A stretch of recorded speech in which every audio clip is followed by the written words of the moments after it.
Good to go.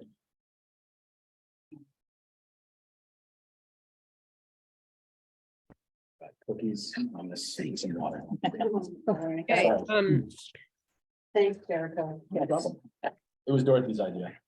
Thank you, Dorothy. you're welcome. We're establishing that we have a quorum.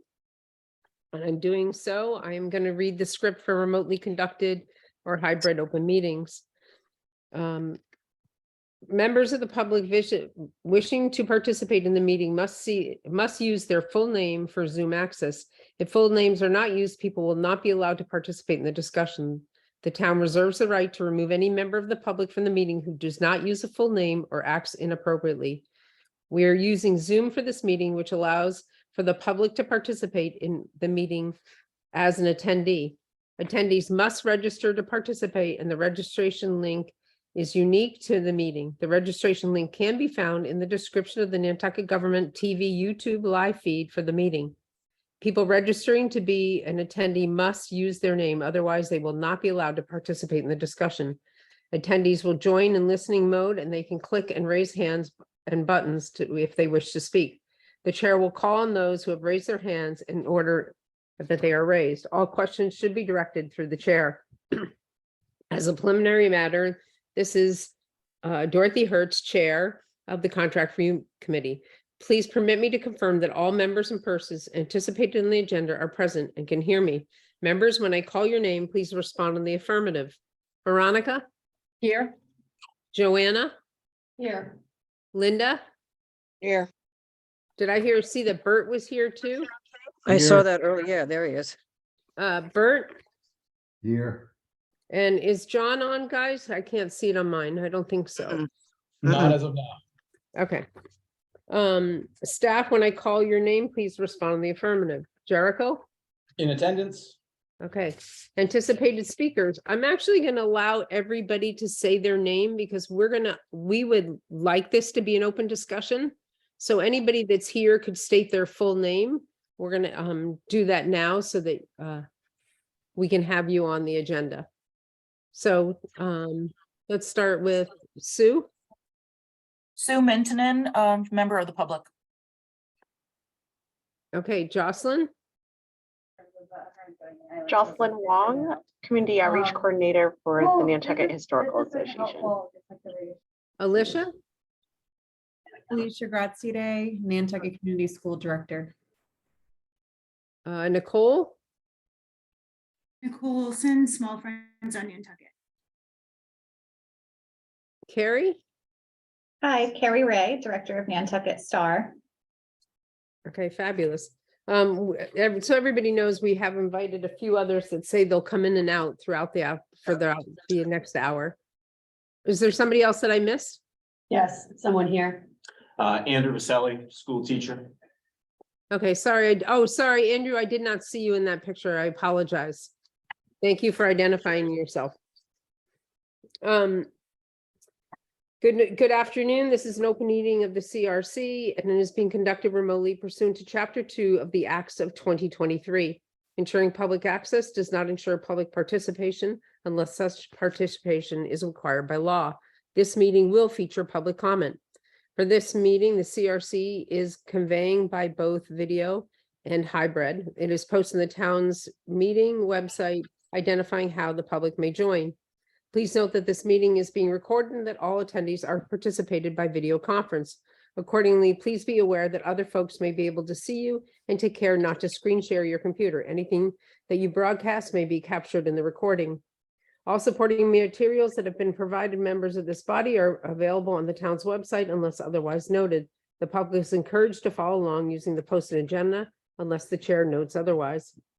We are now turning to the first item on the agenda. Before we do so, permit me to cover some ground rules for effective and clear conduct of our business and to ensure accurate meeting minutes. I will introduce each speaker on the agenda. After they conclude their remarks, the chair will go down the line of members, inviting each by name to provide any comment, questions, or motions. Please hold on to your name to be called further. Please remember to mute your phone or your computer when you are not speaking. Please remember to speak clearly and in a way that helps generate accurate minutes. For any response, please wait until the chair yields the floor to you and state your name before speaking. If members wish to engage in the conversation with other members, please do so through the chair and take care to identify yourself. After members have spoken, the chair will afford public comment to those members of the public who wish to join this meeting via Zoom. Members of the public who wish to speak must state their name and be acknowledged by and speak through the chair. Finally, each vote in this meeting will be conducted by roll call. Hi, everybody. Board, can I get approval of the agenda, please? So moved. Second. Okay, thank you. Welcome to everybody that's here. This is. You have to do a roll call vote on every vote. Oh, we take. sorry. All right. Thank you, Linda. I'm not feeling so hot, so if I can forget hear it in your something, everybody, bear with me. Joanna, can I get a? Aye. Okay. Veronica, Aye. Linda, Aye. Bert. Aye. Okay, we got an eye from me. Thank you, guys. Sorry. Thank you, Linda, for that. So one of the things, we are supposed to say our name, and I'm just going to ask when people ask questions to say to talk with their name. But what we did in our last meeting was we actually had a little bit more of an open format for discussion, which we felt got us further into where we wanted to go, and we reached our goal a little faster versus the hands up. I think that our crew works very well in doing that kind of process, and we welcome that. So if possible, we'll ask you to just engage in. And so with that being said, sorry. So what we've done is, I think, Joanna, I'm not feeling so hot. I'm going to let you take over a little bit on this one.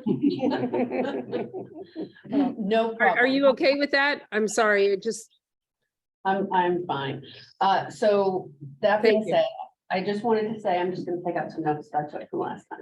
Yeah. So that being said, thank you all for coming today. So we are in this sort of unique position where our group has asked the selectmen to consider giving us $175,000 more so that we can hopefully bring some attention and help the community come up with some solutions to substance and wellness abuse, wellness and substance abuse education. And so you're all invited here today so that we can have a conversation about what that might look like for your organization or what you represent, any ideas that you might have, because we are going to be issuing something called an RFI, which is a request for interest. We want to be able to do that very soon, and we want to be able to have feedback from that from all of you before town meeting. And so that's kind of like the broad overview. Last week, we met with Fairwinds and Health Imperatives and some of the other, sort of mental health related organizations and talk to them a little bit about how they might see themselves partnering in this. And what we didn't really, it wasn't an idea generating session. It was a more of what niche do you occupy in this space and what is it that you are currently doing? And we basically, said that our only ground rule really was larger collaboration between everybody. And we got a little bit into, would we continue to be able to offer these funds every year? What might that look like? Would we apply for grants? Would we get a private donor? And I think all those things are on the table, but we want to be able to, I think the timeline is probably the most important thing. We want to be able to implement something in the fall. So, did I forget anything, anybody? If I can add into that, we're talking about 0 to 25. This isn't just a school age program. Because we recognize that our island youth begin at 0 and that after post-secondary age is sort of like in between becoming an adult. So 0 to 25 and a community program. So wanted just to add that in. right, and it's also, the important part is it's prevention, education, and intervention, and we want it to be primarily on well-being. So our hopes, as I tried to say to everybody, is to keep them out of those programs that we had come see us, which were the 4 that deal with substance abuse and mental health. Our hope is to try to work with children so there are not so many having to use those services. And I just want to clarify, is this vision really that separate organizations are coming together? The NHA, Nantucket Community School, Mariah Mitchell are all banding together to offer these programs, or are we coming in separately as individuals and essentially serving as this think tank group?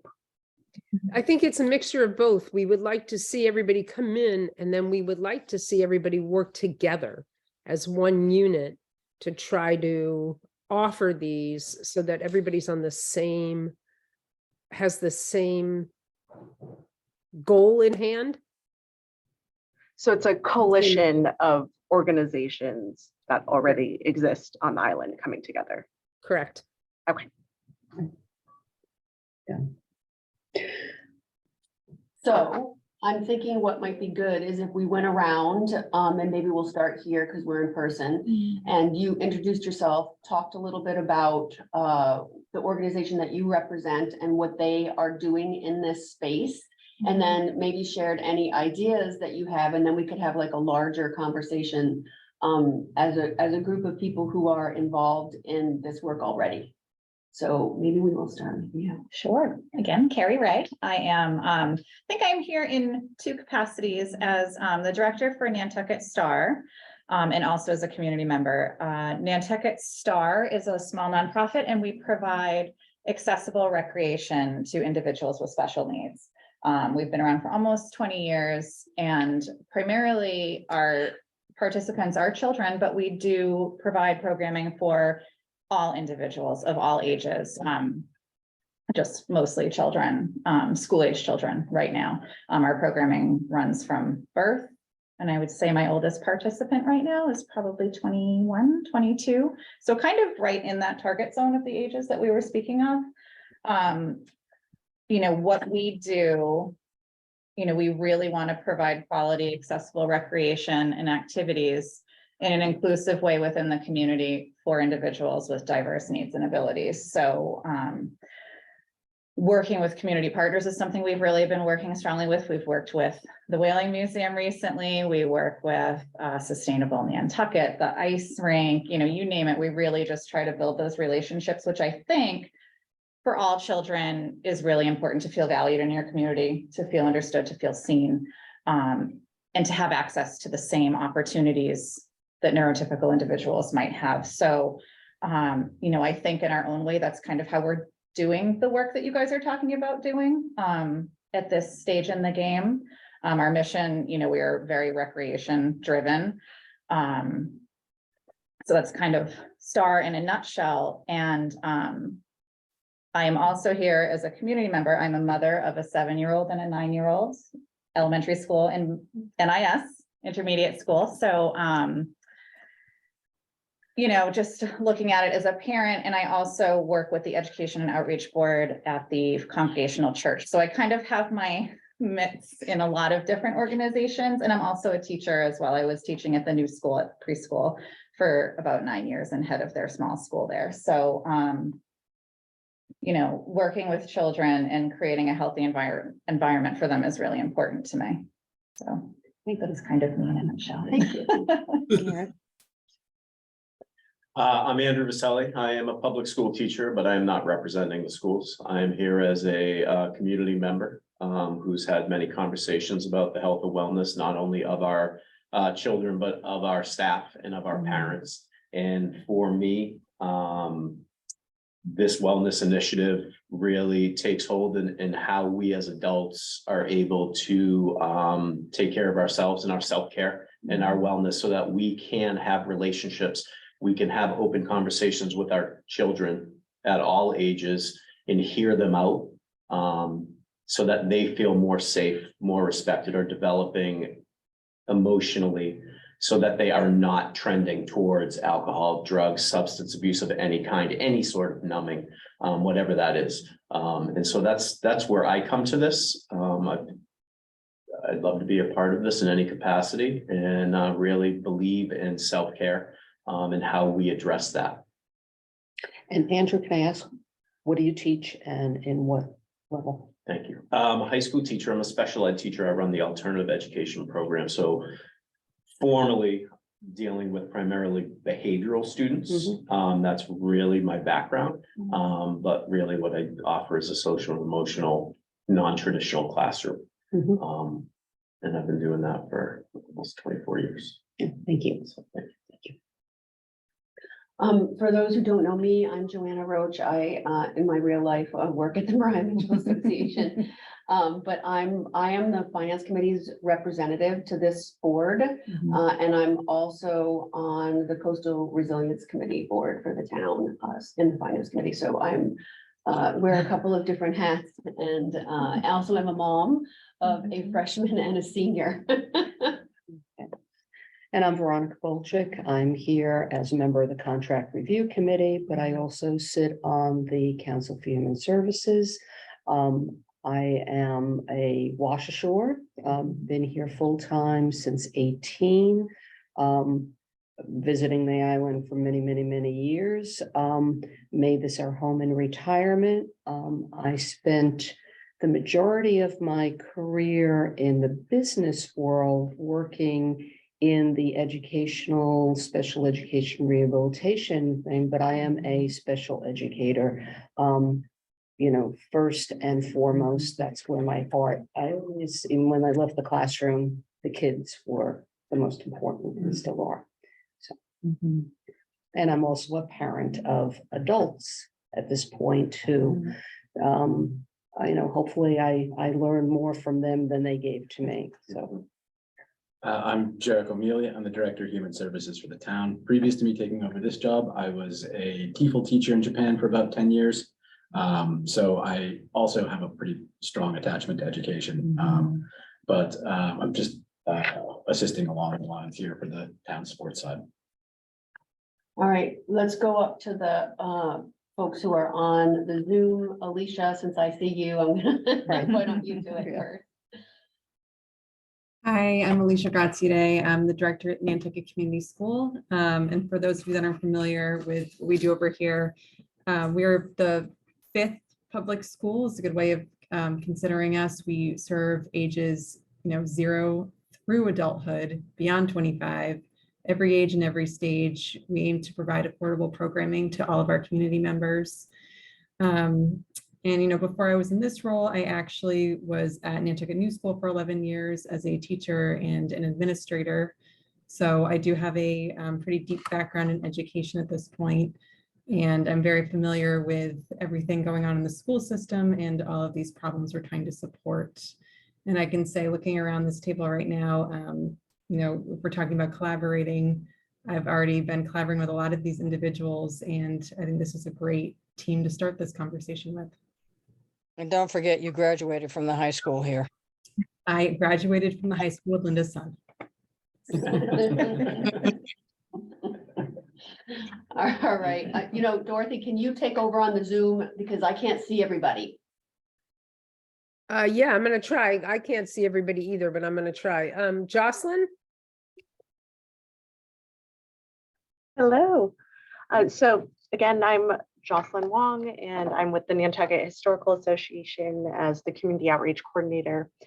I moved to the island and joined the NHA this past July, so just coming up on my year mark, and I survived my first Nantucket winter, but jumped right into the deep end in summer and really fell in love with the community on this island. So I'm very excited about this initiative because this mission resonates with me, not only in my role as community outreach coordinator, but on a personal level. I have a heart for serving particularly disadvantaged and marginalized communities. So I'm a very active member of the island community. You will likely see me at some free program, not NHA related. I'm always about town, and I am very involved in my church, Summer Street Church. In terms of the NHA, we have been doing some really exciting programming related to this topic. So we have this mindfulness program, which is a series of different offerings including decorative arts, where people are making gratitude journals and encouraged to record their thoughts and think about things that they can appreciate. There's also a Saturday offering of wellness activities, which Joanna and Andrew here are familiar with because they are some of the instructors for these sessions, but we have a breadth of meditation, yoga, sound bath instructors leading these sessions at one of our historic properties, Greater Light, which is, in my mind, perfectly suited for sort of encouraging positive thoughts in the spirit of the Quaker Monahan sisters who lived in that home. So there's those two offerings, as well as talks in our portrait gallery, where participants in small groups, we only take a maximum of 8 people for each gallery talk. They are encouraged to connect with each other and the history through the art. So these are guided, very meditative talks. And all 3 of these, the decorative arts component, the offerings in Greater Light and in the galleries, are part of this mindful history umbrella. Fabulous. Thank you. Nicole? I'm Nicole Olson, Executive Director of Small Friends on Nantucket. We are a licensed early child care facility with the Department of Early Education and Care, servicing children 3 months to 5 years old.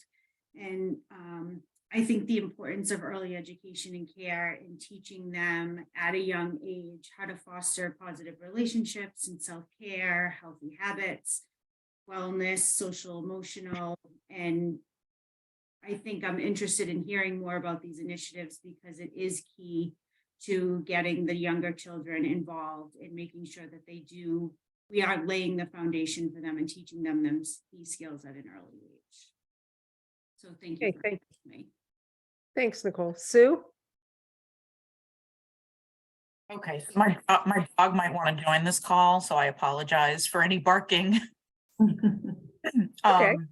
So I'm here just as a concerned community member. I have I have a history with working with ASAP, NAMI, and A Safe Place. So I'm just generally concerned about the kids and the health of our community. And I wanted to say I really valued what Andrew said about parents taking care of themselves. While I'm not a parent, I am very aware that kids can feel the tension that comes off their adults in their life. And I think they learn good and bad coping mechanisms from the adults in their life. So I think it's really valuable to, while not spend all the money and gear all the programming towards parents, I think they are a part of the solution. Okay. John Balash. Well, I'm Wash Ashore, retired here in 2002. I am essentially in this here at this meeting because I've been a member of the contract review committee since, turns out, a lot longer than I realized. And essentially, I don't have children on this island. And I've been a member of the Human Services Committee in the past. And essentially, I'm here to try and contribute any ideas I might have, but I don't have any direct experience that is relevant. Other than that, maybe I have some wisdom. I think you have a lot of wisdom, sir. Bert Johnson. I'm the representative from the Housing Authority. I'm the board of the Housing Authority and also Housing Nantucket, and on the board of the Camp Richards Boy Scout Camp. Been here about 40-something years. Still a Wash Ashore. Okay, Linda Williams. Oh, boy.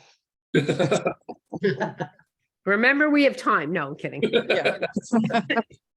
I've worked with Andrew before, and Alicia knows that I was heavily involved with her class.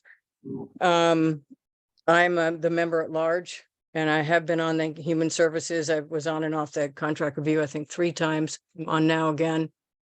I've had 8 kids in that school, 3 of my own, 5 foster kids, some of which had some substance issues. Andrew knows almost all my kids, especially my own son. And I've coached for years. I've been here 50 years year round, 18 before that, summer brat.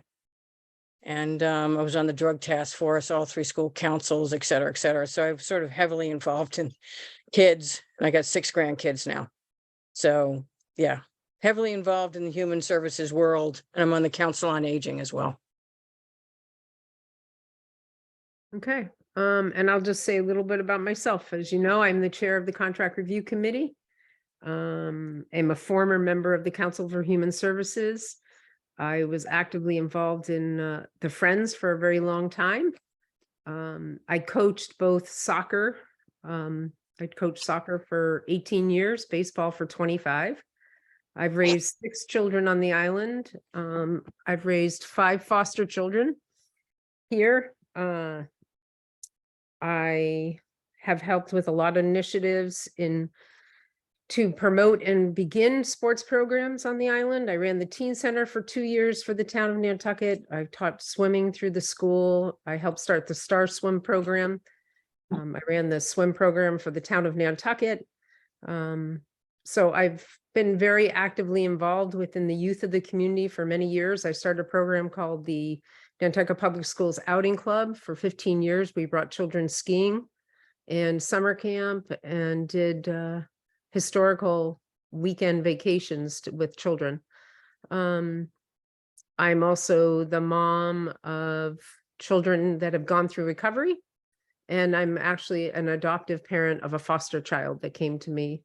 So I think I have a wealth of information just from life experiences. And I'm looking forward to this. I think it's something that we need. And I can't wait to see where we can go with this. So I think, you know, we could have anybody or who would like to start kind of jump in and, you know, where we could talk a little bit about the process and how we see it going forward. I mean, whatever you all think is useful to you. Jericho, do you want to share anything?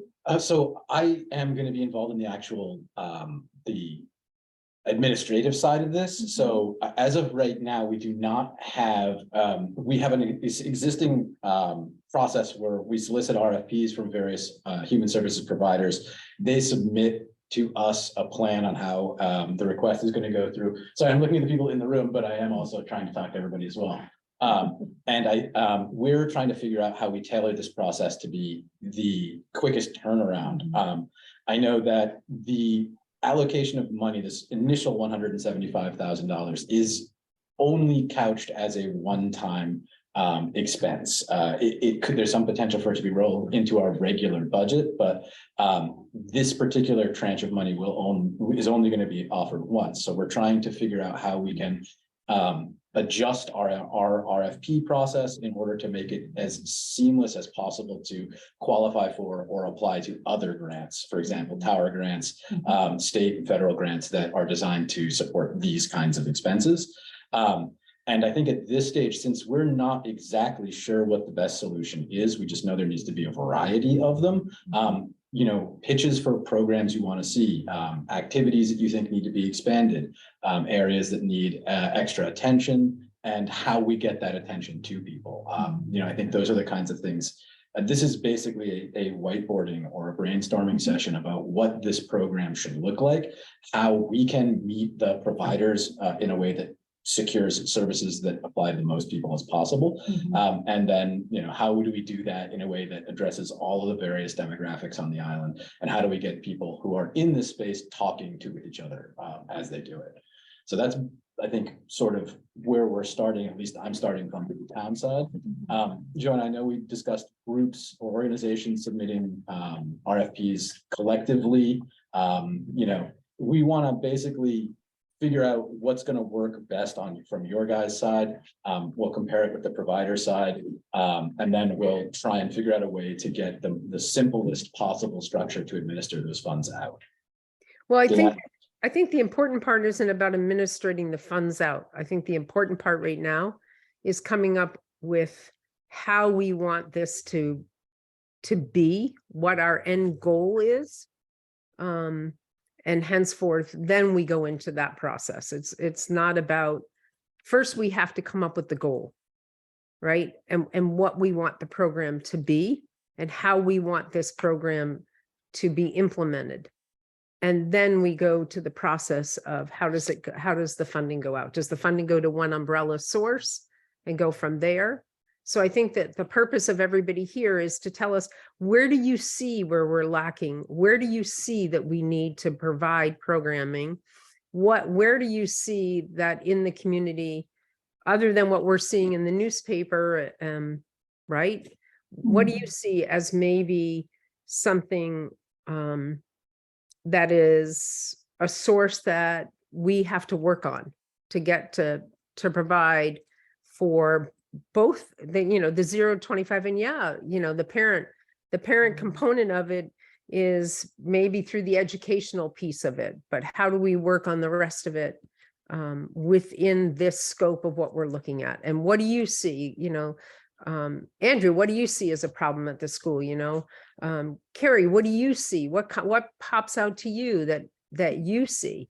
In each and every one of you in the organizations that you're in, what do you see that stands out as an issue? I asked this question of a group of kids that are 21-year-olds the other day. I said to them, we're doing this thing. Would you guys be willing to do a survey to tell us what you felt you didn't get or was missing?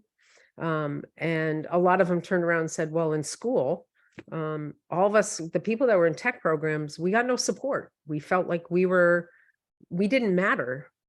And nobody cared about what the outcome of our education was going to be, which I found interesting. And I was like, guys, if we wrote a survey, could you answer those questions for us? Could we? And they said, yes. This is the kind of thing, like, we need to know where and what are we doing that's making them. They said they felt that they didn't matter within the school district. They had no significant matter. And then they didn't fit in because they weren't playing on teams. So they had nothing at the school that based them to feel like they belonged. That's just within the school. That's just one question. But I want to know, what is it in the community? Where are we not doing it? And where are we not providing the well-being so that they feel like people feel good at what they're doing and feel belonged, and that what they're doing matters, and that they matter. And that's how we prevent, how we can make steps to prevent addiction and help with mental health. These are preventive tools by learning and knowing where are we lacking and where are our strengths. So that's like, I would start with Andrew. I would love to start with you and tell us, give us some feedback and let's go down the line and give us some feedback. And I hate to say this, but somebody in there should be taking notes for me on this, and we can sort of write them down and get a good idea. So Andrew, do you mind starting? No, I'll start. I can't speak to what the school is doing from an administrative standpoint. What I see, my observation, and I've been involved with children coaching and or teaching for 30+ years, in schools teaching for 24. And over the last 3+ years, COVID wise, what I've noticed through my own life is that the ability to learn to communicate and listen and with care and not fix is paramount. And I think, speaking about those 21-year-olds that you mentioned, it takes 2 seconds for a teacher to say, hey, how you doing? I noticed your head's down. What's going on this morning? What happened last night? And that flips a kid. And so for me, all of this goes to communication. It really goes deeper with being vulnerable and developing a vulnerability and understanding forgiveness. And that, for me, is where I lead my classroom. It's where I lead my volleyball team that I coach. It's how I try to lead my life. And that's taken a lot of knocks and to be able to learn that.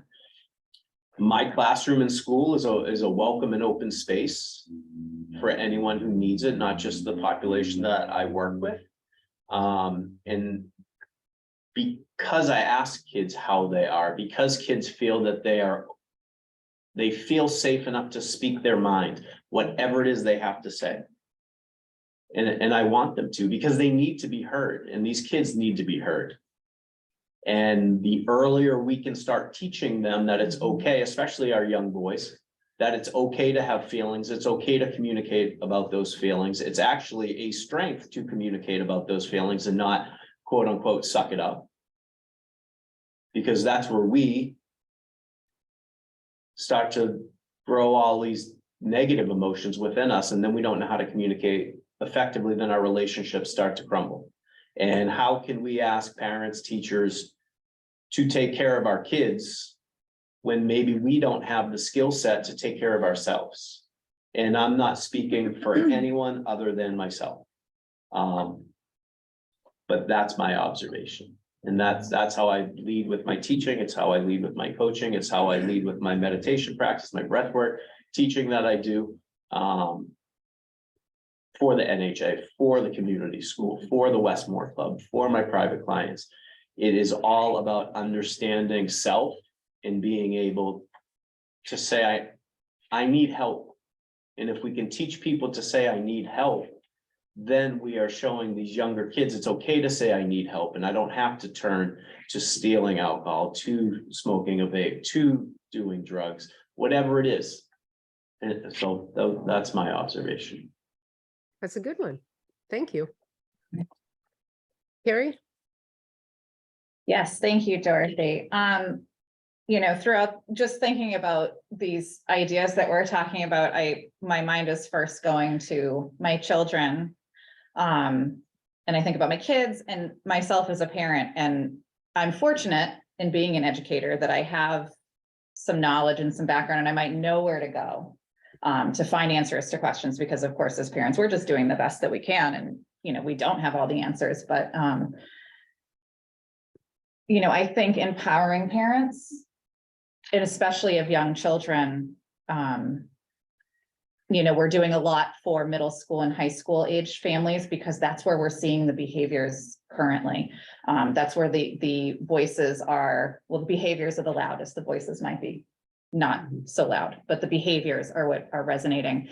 And, you know, I just can't help but think, what are we doing in, you know, like with Nicole talking about the young under fives, and then as we get into the elementary school, in the intermediate school, how are we addressing proactively things like self-esteem, mindfulness, building positive relationships? You know, I know this public school does have a great social emotional curriculum that they implement starting in kindergarten, which is fantastic. But what more can we be doing beyond something that's just in the classroom? What tools can we be giving parents, especially for those parents that are preschool, elementary, intermediate school, thinking like, oh, you know, we don't need to worry about that with little Bobby yet. He's only 9. This is when children are absorbing everything they see, everything they hear. You know, so I just, my head and my heart are immediately going to, how can we be proactive in building a skill set with families, young families, and providing resources and a place to be heard. I love what you're saying, Andrew, about being heard and being valued, and how just a little bit of kindness of your head's down, how you doing? You know, that can turn a child immediately, and, you know, it can really help a parent who's struggling as well. So that's kind of where I'm thinking immediately right now. And while I do have the floor, I will say that I will have to sneak out in about 10 minutes, and I do apologize in advance for that, but No worries. thank you. We appreciate you being here. Thank you for asking me. Alicia, did I say it right? Alicia, or is it Alicia? It's Alicia. but Okay, sorry, I Alicia. respond to both. It's okay. You know, I've been thinking, like, listening to Andrew and to Carrie.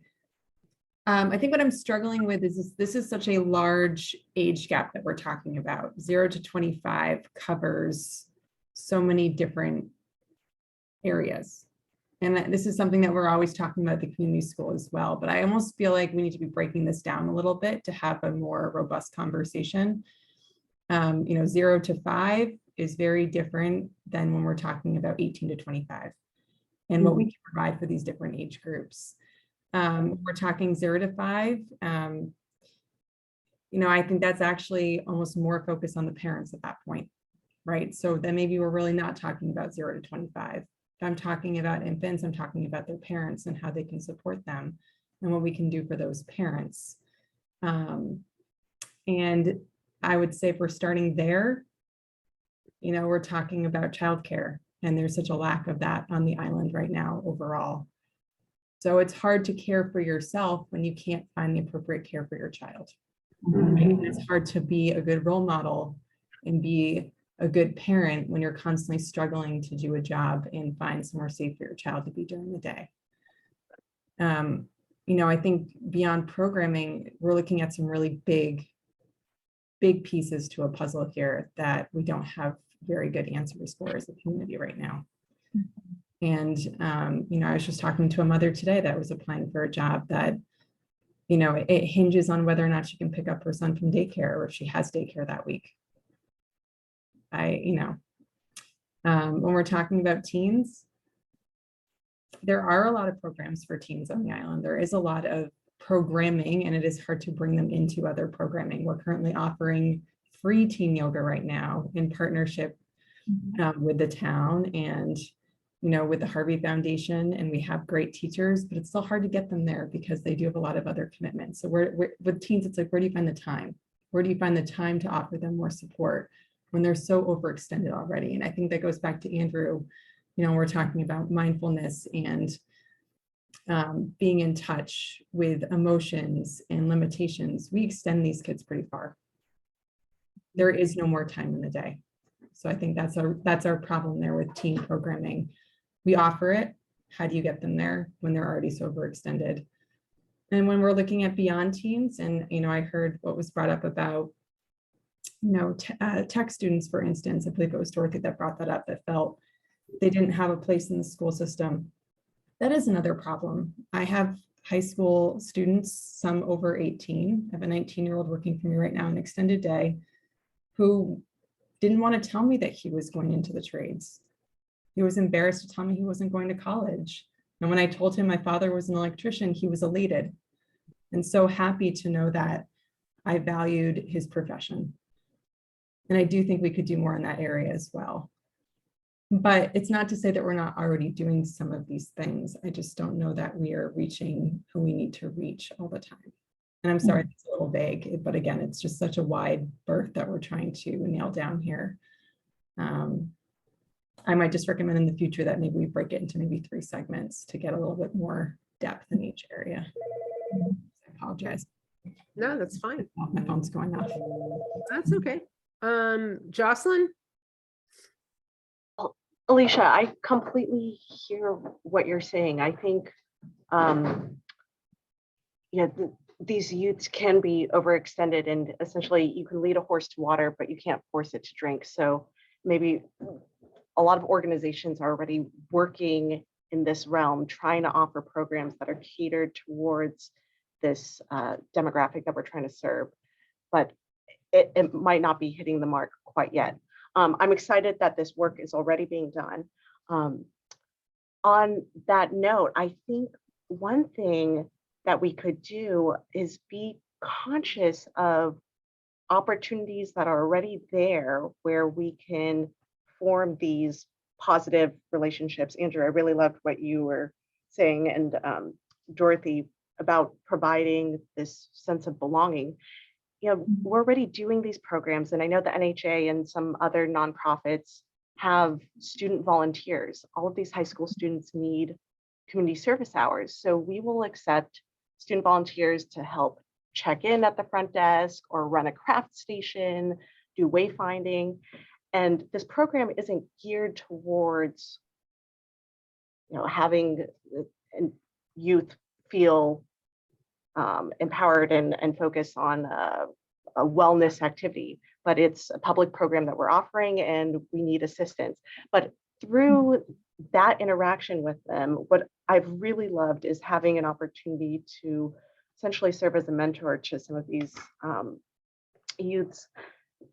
We have some regular volunteers who have been coming to all of our major programs, and by giving them a task where they have a sense of purpose, they are doing something to actively contribute to this greater mission for the NHA or whatever organization, is very empowering for them.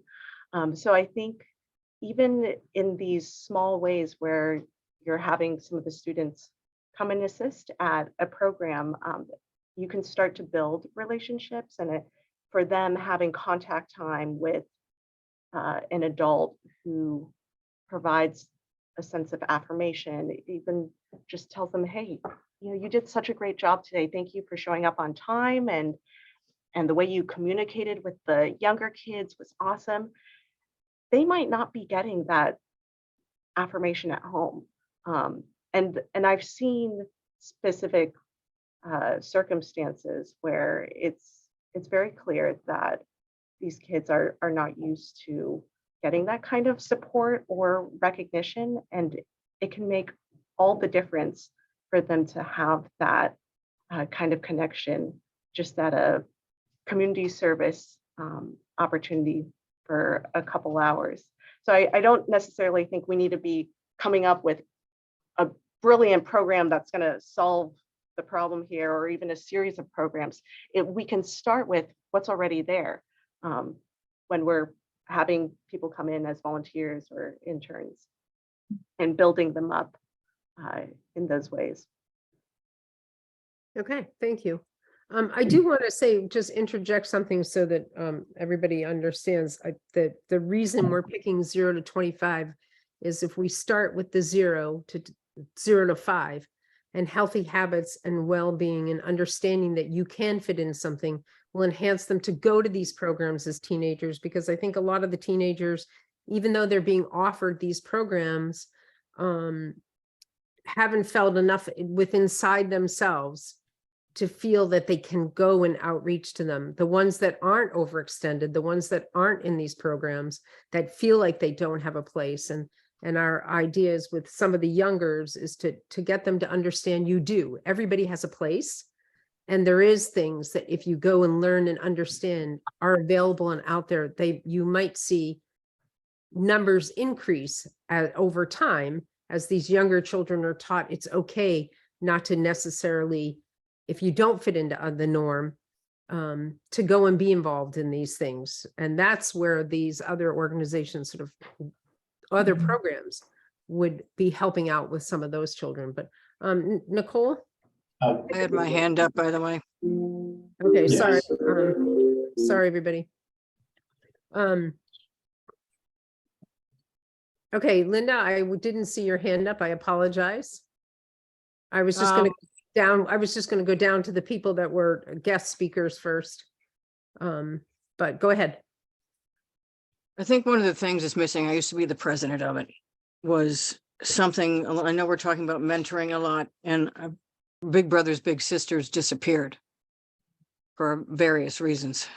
And then they went to some sort of a mentoring program. Andrew may be remembering what that was at the very end. And I do agree that mentoring is huge. Some kids in the high school, having had 8 of them in there, it's not cool to be different. It's not cool to go to something that's different. So there's sort of a stigma that you're different enough to go to a different program kind of thing. So starting early, I do agree to get these kids that, clearly are not going to be the athletes, or not going to be the joiners, or not going to be this, that, and the other thing. I think getting them earlier. Middle school is a wasteland. I think if we can get kids involved in something in the middle school where they seem to start to generate the most trouble, and keep going with them through high school and afterwards, and maybe they turn into mentors. Maybe they turn into kids that are going to lead somebody out into the field because they had that experience. You know, some of the kids that were in Strong Wings ended up being people in Strong Wings helping the other kids. So getting them early is great. Keeping them there is great. Trying to make them feel like they're not different, even though they're not in sports, not in the plays, not a cheerleader, not, you know, any of the other cool things, is great, because then they sort of get some confidence by the time they get to high school that they can do something that's different. But I think we need to start early, at least by middle school. Let me tell you, these programs, that's where a lot of the trouble occurred. I think Alicia probably remembers there were some kids in like 3rd grade in their class that got into somebody's liquor cabinet one time. And it was like, okay, let's move on from there. But they do learn a lot from their parents' behavior or lack thereof. Guidance. Parents are doing bad things or stupid things in front of their kids, and the kids think that that's okay to do. So you got to give them a little more confidence to have strength not to do that and to make the right decisions. And I think Andrew's done a lot with the kids in the school, because my youngest was with Andrew, Mr. Alternative. But there's a lot we can do, and it can be a group effort here. But I think we do need some sort of a mentoring program back again, and there still are adults here who might take the time to do that without having to do it through Big Brothers, Big Sisters, which unfortunately disappeared. So, you know, that would be something Andrew would be great at trying to group that in. But I think we need to, there's not one thing that's going to make an answer, not one program that's going to be an answer. It's going to be a whole system-wide thing, and have enough diversity that kids can seek their own levels. Okay, thank you. Nicole? Yeah, I think, you know, to speak to the early education piece in the 0 to 5, I think having that positive, safe space is an environment for children and parents and staff to feel that they have that sense of belonging. And once they have that feeling, then I think all the other things can start to fall into place. They start to learn self-regulation and self-esteem and healthy habits and well-being. And we can teach all of those things once we get them in the door. Saying that, and, you know, I echo what Alicia said, we know that there's a crisis right now for this field in that age group, in getting teachers into this field. And I do think the Department of Early Education and Care is working on it. I don't know how quickly we're going to see a shift and see that move. But we do need to get educators into the field. And once we can do that, we can start to refill our programs back up to capacity, take those children and families in, give them that safe environment where the education piece kind of falls into place, not only with the children, but also with the parents. We have new parents that are coming in with their first babies, and they're like, we've never done this before. Like, do I take them off the bottle? When do I start food? You know, those type of things, all of those educational pieces can play once we can get them in the door. So I think it is a bigger picture, but starting at that early education and care age, I think is key and critical. But with that comes a lot of challenges right now. Okay, great. Thank you, Nicole. Sue? I'm just sort of reflecting on what I'm hearing and from what the kids need and what the adults are needing. And it just sounds so basic. Like, we need shelter, we need food, we need to feel safe, like from the adults right down to the kids. And that feels really big. I don't know how to bring that down to bite-sized pieces, but I'm wondering from the folks that work with kids directly, like, well, what Andrew said made a lot of sense about, you know, kind of acknowledging kids and genuinely asking them how they are or what's going on. And I mean, I think we all feel good when that happens. And I think kids do need that validation. So I'm wondering if it's kind of like maybe putting some effort into educating the people who provide programs and teach. I mean, schools have curriculums on social emotional wellness. And so I'm hoping that that's helping, but when I was hearing Jocelyn talk about having kids come in and volunteer and work with younger kids, is having the mentor type roles be educated on kind of this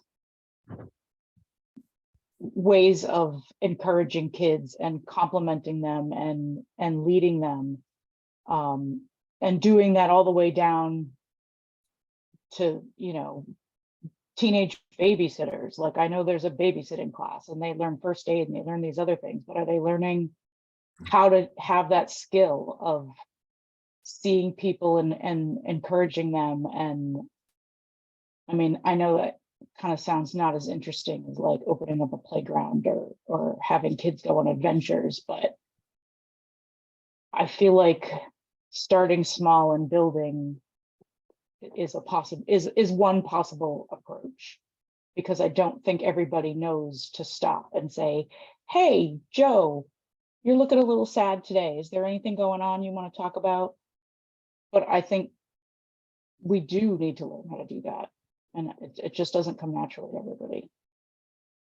So I absolutely love that suggestion. I think if there is a way for some of us who want to serve in that mentor capacity to take some training and learn proper ways to communicate and provide encouragement, I think that would be a fantastic resource. And I would love to sign up for that kind of training.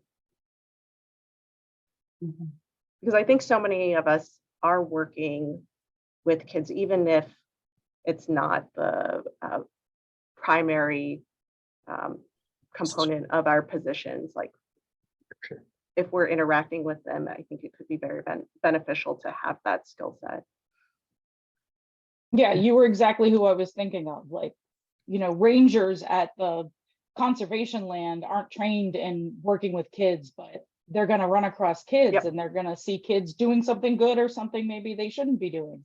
Yep. But how do you approach them and make it a good experience? Absolutely. And I'm just thinking of some of my programs specifically where I've invited other nonprofit orgs and their education teams to run stations, and all of those representatives are interacting with the kids who are coming through this public program.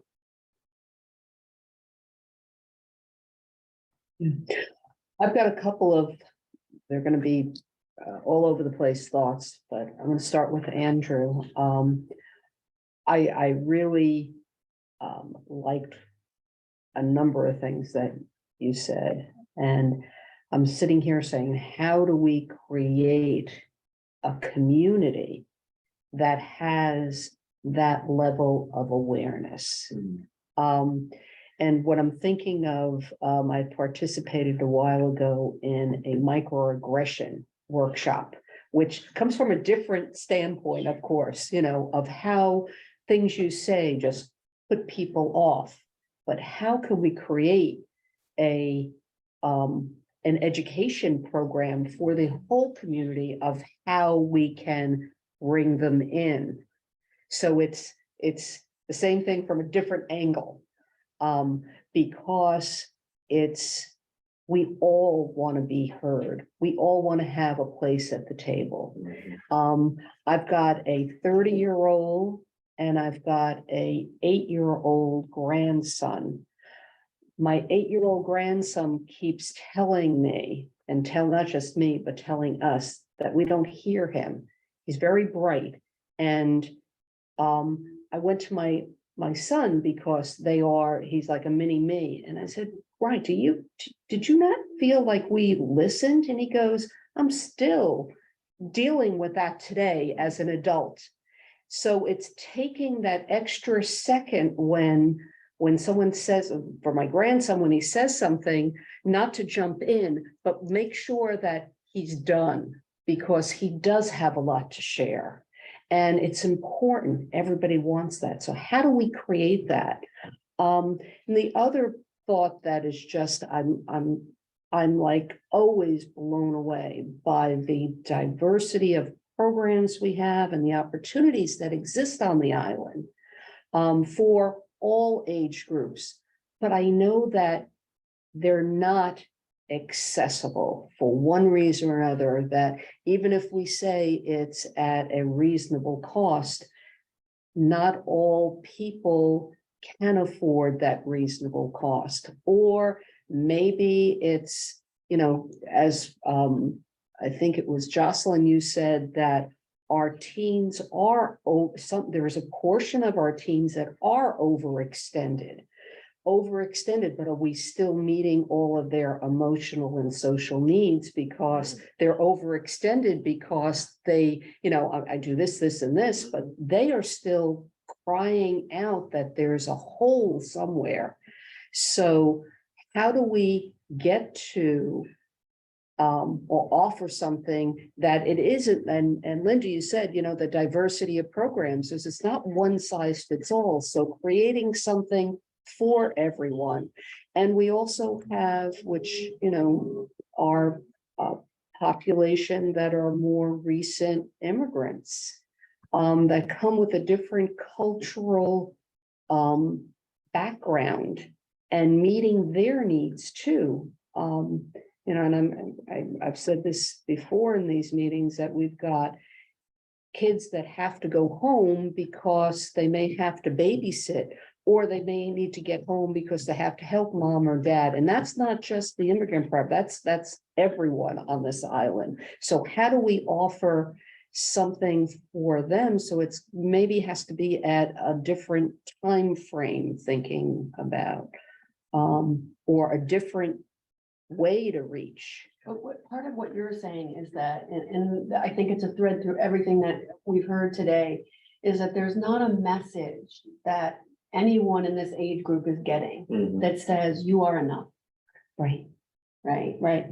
So how is it that how can we take that message and say you're enough, whether you're on the football team or whether you're a tech person or whether you have to go home and babysit your siblings, Right. that you're enough, just as you are. Right. And stop this idea that everybody has to be doing several things to be successful or are less than if they're not. Right. But then it's also the kids that don't know what's out there, don't know where they fit because they haven't been exposed. If you're not an athlete, if you're not into drama or maybe music, but maybe there's somewhere else that I find similar people of similar interests that, gee, like I like drawing flowers. Oh, you know what? There's a bunch of kids over there that they like drawing flowers, and it's okay. I belong. So it's finding lots of different opportunities. What I found after 40 years of coaching, soccer, baseball, basketball, whatever, that even the kid that's not the best athlete is good at something. Every single kid has something they're really good at, and tapping into what each kid is really good at. We might be able to craft these programs to be a little bit more individual, depending on what the one kid is good at. But every single child I have found over the years is good at something. It's just not everybody's good at the same thing. Right. And it's those kids that are not good at the sports, that are not good at drama, that are not good at, necessarily art class or whatever they have, what are the, Spanish club or French club or any of those other things that are in school, that every single kid is good at something. So we need to tap into those and offer enough stuff that every kid who's good at something can find what they're good at and excel at that and develop some confidence no matter what the age is. So that's just, after all those years of coaching, that's just what I've picked up. I mean, I've had kids out there in right field on purpose picking daisies, but that kid may be the most marvelous athlete. I mean, a marvelous artist. I mean, every single kid has got something that they're good at. And I hate to see those kids fall through the crack because they don't have an option to go do something that they're good at. Because it's just not offered. It's not out there. We also have to get buy-in from the parents. One of the reasons why Big Brothers Big Sisters sort of didn't keep going successfully is that we didn't get a lot of buy-in from parents sometimes. Now, they're in Big Brothers Big Sisters because there was a gap in their adult supervision or adult, good role models and things like that. But we have to get buy-in from the parents because, as you said, if the kid has to get on the bus to go home because they can't get picked up, or they're, latchkey kids, or they're babysitting kids, or they have chores or something else, these kids are the ones that are falling through the cracks.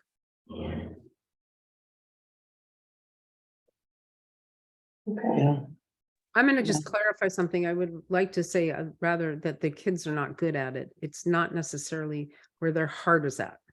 And there's a difference, a real big difference. Somebody could be good at football, but they don't want to play it. It's not what really is what they're about. And it's about finding out what they're about, which I think is really, really important. And clarifying the Big Brothers, Big Sisters, I think that it just went to an organization that had expanded too much and sort of let go of it. And it's too bad. And yes, I would love to see that program restart and somebody take that on. It would be amazing to the community. I appreciate the time that everybody's put in right now. We do have somebody that is volunteering their time to the CRC today. Who has come on, and she's going to be helping us come up with an RFI on how to look at one. Anybody that would like to stay is welcome to the conversation, but this part of this I'm going to have to draw to an end only because the amount of time that we're logged in for this meeting with the town. But we would love to have you back. There is a date, I believe. Let me just check my notes here. Somebody could. I believe. Monday, the 10th. That's when we're doing the visioning. Yes. Anybody that would like to come back on Monday, the 10th, we would love to have you. It's going to be at 1 o'clock in the same location. And that's when we're going to really try to get everybody together with all their ideas and really come up with the vision. And Joanna will be running that because she's great at vision workshops and that's her thing. So we appreciate absolutely everybody that's come in and everybody's input, and we would love to keep you involved and would love to have you continue. I think you all bring something unique and amazing to what this can be, and you all have within you that passion for the children that we need to make this work. I mean, and we all somewhere or another, maybe this has affected all of us, and that's why you have that in you, that you didn't maybe fit into that certain thing in school, and you see where these things fit in for kids. So I really, on behalf of the CRC, I really appreciate the fact that everybody is here. And we look forward to everybody working with us. Anybody that would like to stay, please stay on. Otherwise, I think we're gonna turn it over and I'm gonna let Joanna work with Valerie on this, since Valerie is somebody that Joanna does work with through the Mariah Mitchell. So thank you, everybody, on behalf of the CRC. And I know that we will send out an invitation tomorrow to the April 10th, the Monday meeting on April 10th. And then if anyone does have something that they want to share, people that we should invite or cannot make it themselves but want to contribute in some way, you can just email directly to me. You can find my email address on the town, but it's JMELE and then all of the stuff on there for the town. Can we make sure that goes to Ann too? Can you, Jericho, can you do it to both? I'll forward, yes, you can send it anyway, either myself or Ann Medina. Jericho, Joanna, or Dorothy, is there a rough draft of some mission statement for this organization already typed out that some of us could look at? Okay, we're not an organization, so I should just explain this to you. Yes, you can find it. We are under the Human Service Department, and we're known as the Contract Review Committee. And we oversee human service grants within the island community. Okay, but there's nothing specifically for this grant. For this grant right now, this is what if you want to stay on, you're welcome to hear it. We're doing the RFI right now. We're writing how this grant will actually look. Ah, I see. Thank you for clarifying. Okay, Valerie. Hi, it's lovely to meet people. Can you give your full name and how your affiliation, since we're on Zoom, that is a requirement? Sure. My name is Valerie Gintis. I'm a development and fundraising consultant, and I was invited by Joanna to come provide assistance as I can. Fabulous. Thank you very much for joining us. I really appreciate it. What I'm going to do is, I'm Dorothy Hertz. I'm the chair. I'm going to have everybody that's a board member introduce themselves to you. And I'll start with John. Well, I'm John Balash. I've been a member of the Contract Review Committee for more years than I think I can remember, but I moved to this island in 2002, and I have never had children in the school system or children on this island, so I bring mostly years of accumulated experience, and hopefully, as Dorothy has occasionally attributed to me, a little wisdom. A lot of wisdom. He's a lot of wisdom, and he's also a retired attorney. That's true. Linda? I've been on a bunch of stuff, had 8 kids in the school, coached, everything else. I'm a member at large, on contract review 3 times. I'm on the Council on Aging, was on the Commission on Disability for 25 years, yada, yada, yada. But I've had 8 kids in that school. Okay. Bert?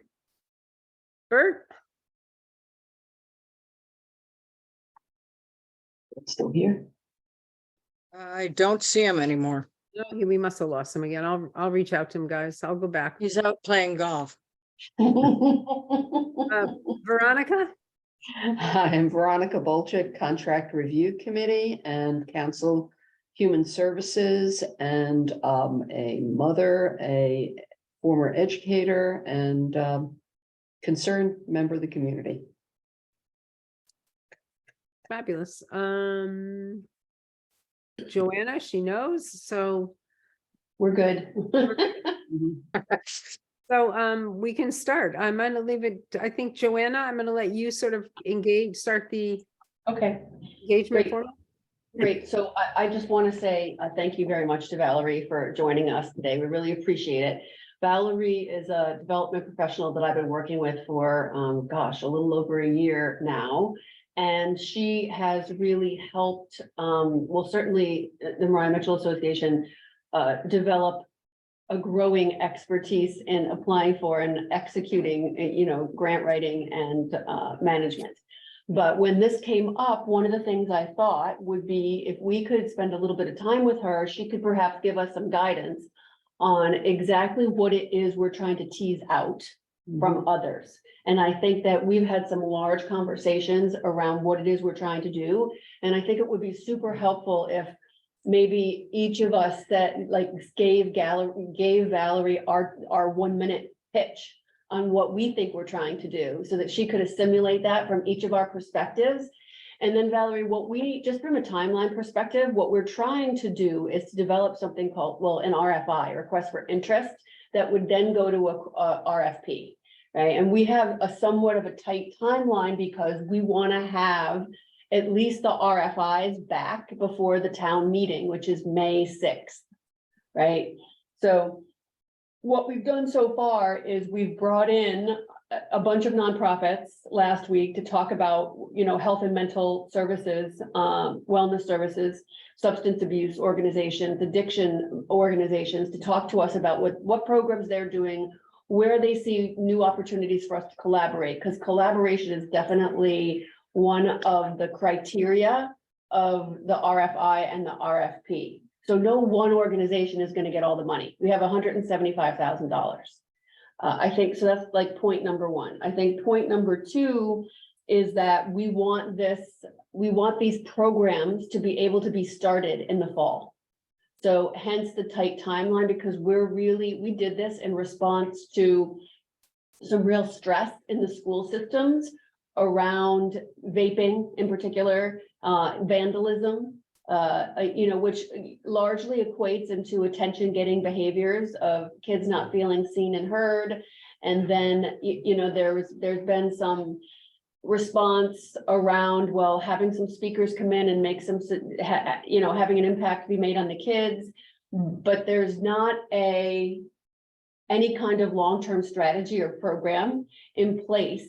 And we really felt that if we could get this money, at least it would be seed money to be able to start to get the organizations on the island, one, to work together, and two, to have a united front in terms of, hey, if there's a kid who's in trouble, there's, these 3 or 4 programs that they can engage in. So anybody else feel free to jump in, but that's just so that Valerie starts to get an overview of what we have been working on and what our timeline is. Jericho, I might ask you to just talk about the legal stuff around what we have to post and what we have to do because we're a town committee.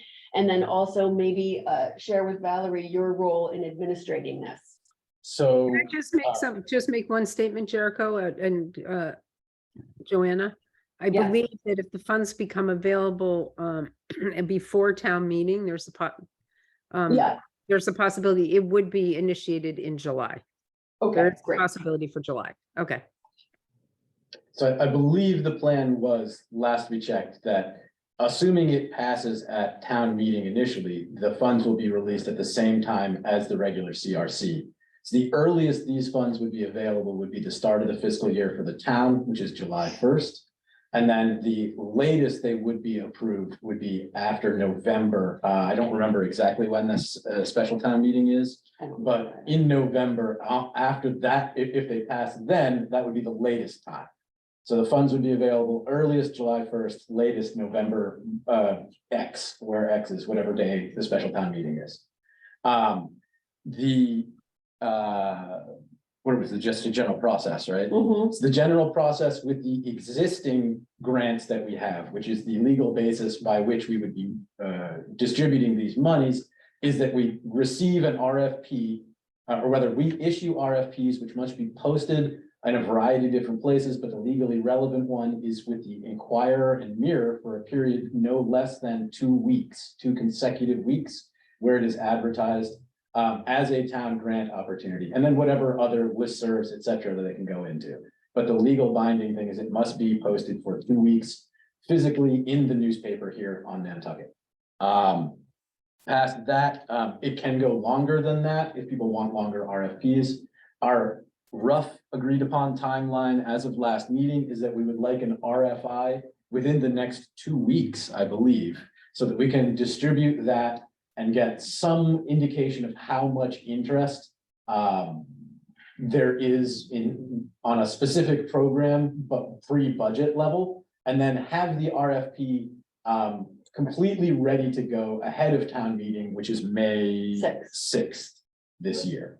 We would not expect to have the returns or replies from that in at that time. We would then spend the time between town meeting and July 1st awarding money based on the criteria that we have here, which is that we have presentations by the various petitioning organizations. We then ask questions, their site visits, and then we make recommendations to FinCom, which then are approved and passed on and voted at the next town meeting. Does that basically sum it up? Is there anything else we were missing? And that's close to it.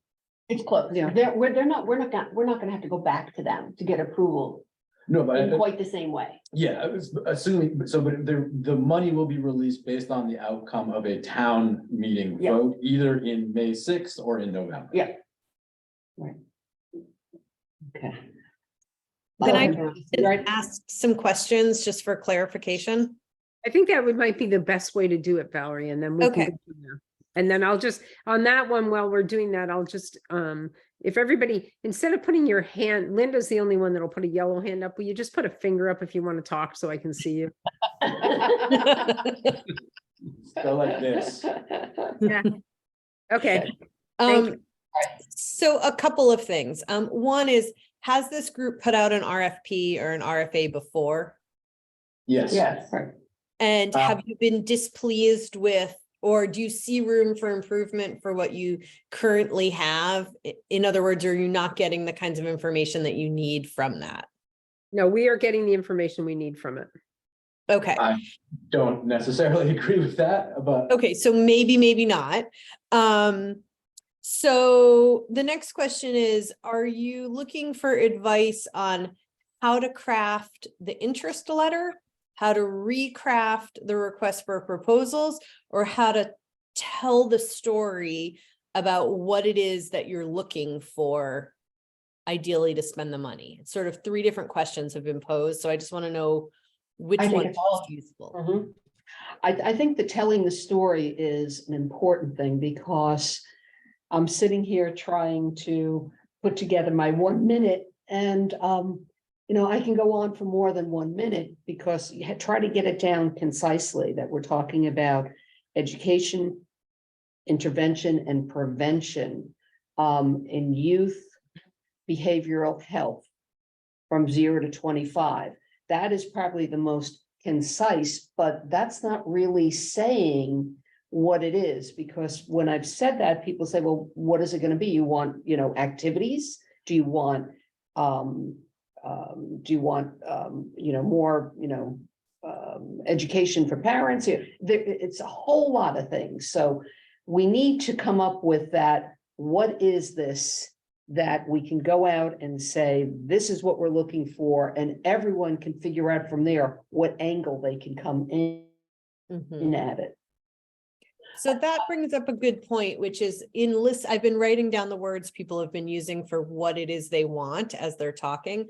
And I've heard systems, program, collaboration, intervention, prevention, and I'm sure there are more. So I would agree that in order to create a request for proposals that is clear to the person responding and a good use of everyone's time, yours and the people working on the application, I do think you have to be clear about what is it that you think, how is it that you can best use this $175,000.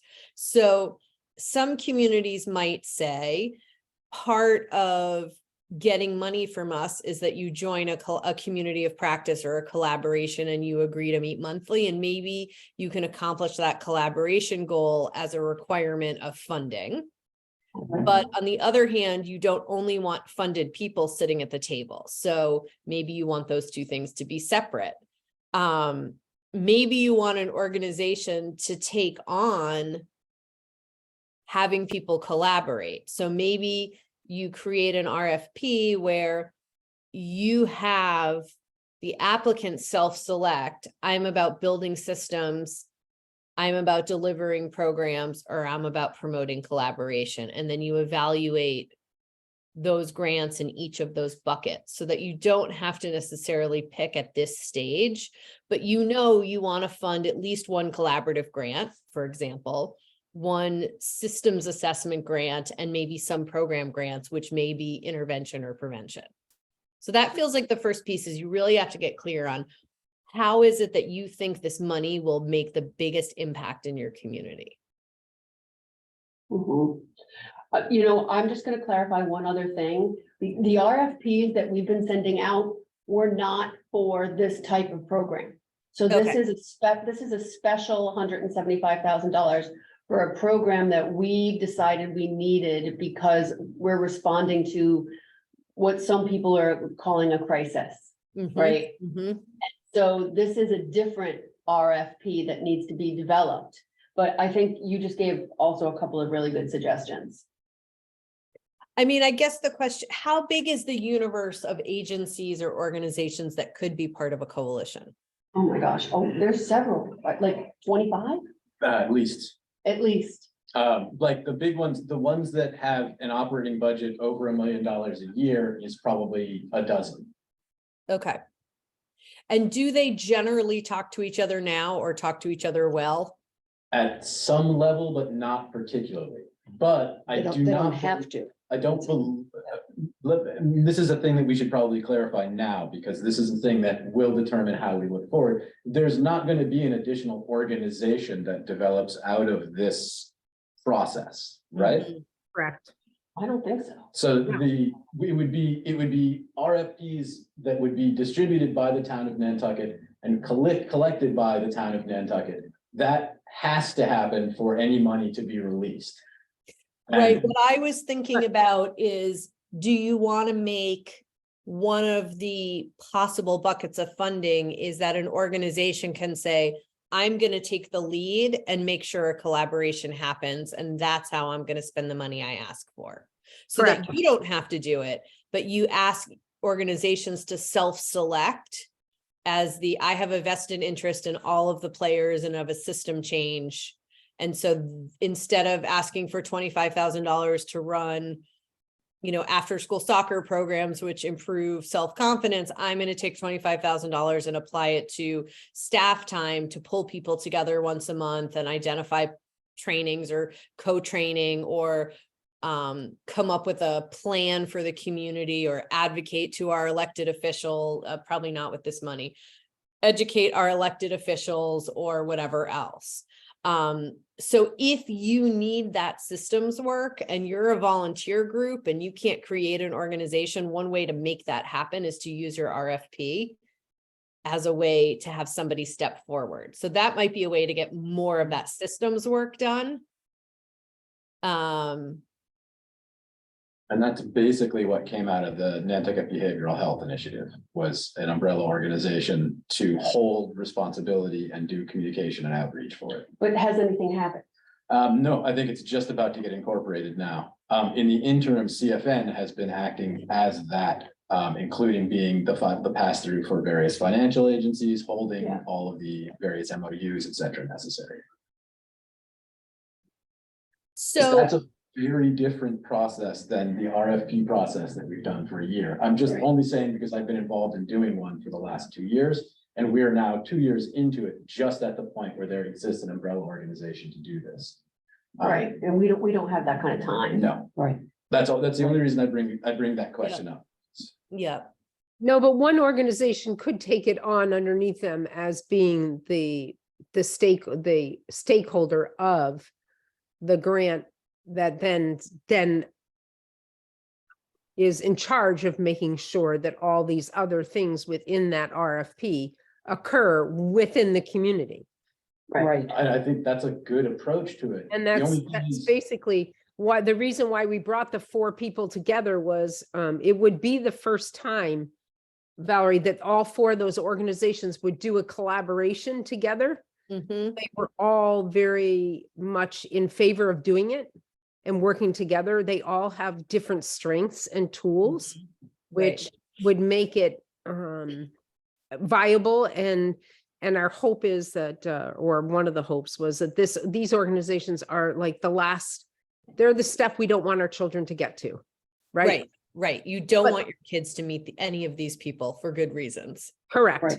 Yes. But they have the tools to help us, to help educate and show programming. They have other money. They have Mhm. staff that has skills. That makes me think of something else though, because for example, maybe that's an Andrew person, right? Because he's theoretically neutral, right? And maybe he, instead of applying for this grant and collaborating with some other organization, we encourage him to apply to be the coordinator. The convener. Well, no, the But- agency to be the convener. You're still giving the money away. But whatever Yes. agency it is, because you don't want to manage the money, you want them, No. you want to Yeah. manage the grant has to be deliverables being met.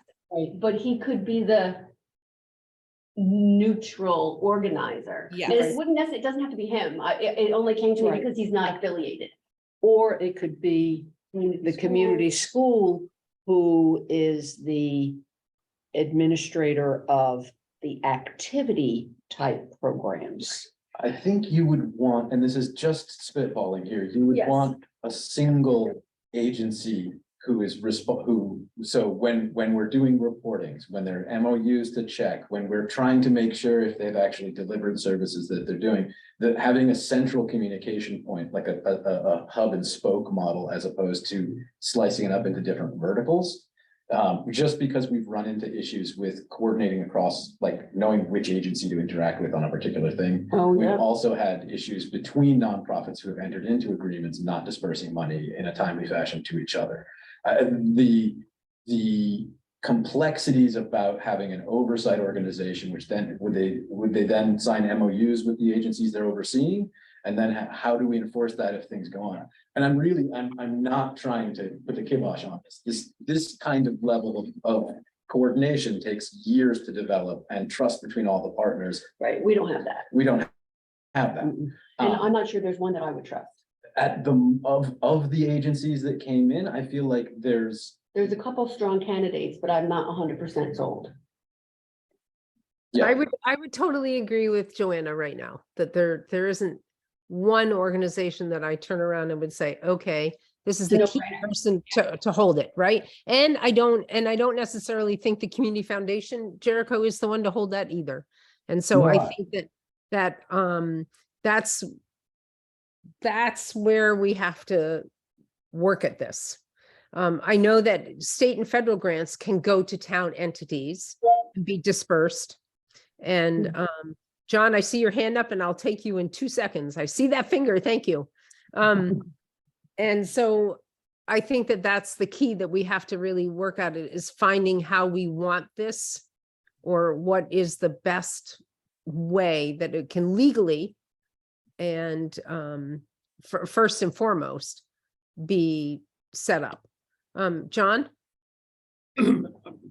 My observation now is a slightly general one. I think in all this conversation, we have not at least brought forward the necessity of reaching into and really reaching into our minority populations. We have at least 3 different Hispanic type. We have the Brazilians, we have the Mexicans, we have the Salvadorans, we then have the Jamaicans. We need to figure out how we get to them the fact that this is there and invite them, make them feel welcome and invited in, because at the moment, there's nobody representing any of those or that groups as I can see who are sitting at the table doing the planning. Right. And John, thank you. They were invited. I think that they will make it to the next one. It took a little bit to find I'm sure it did.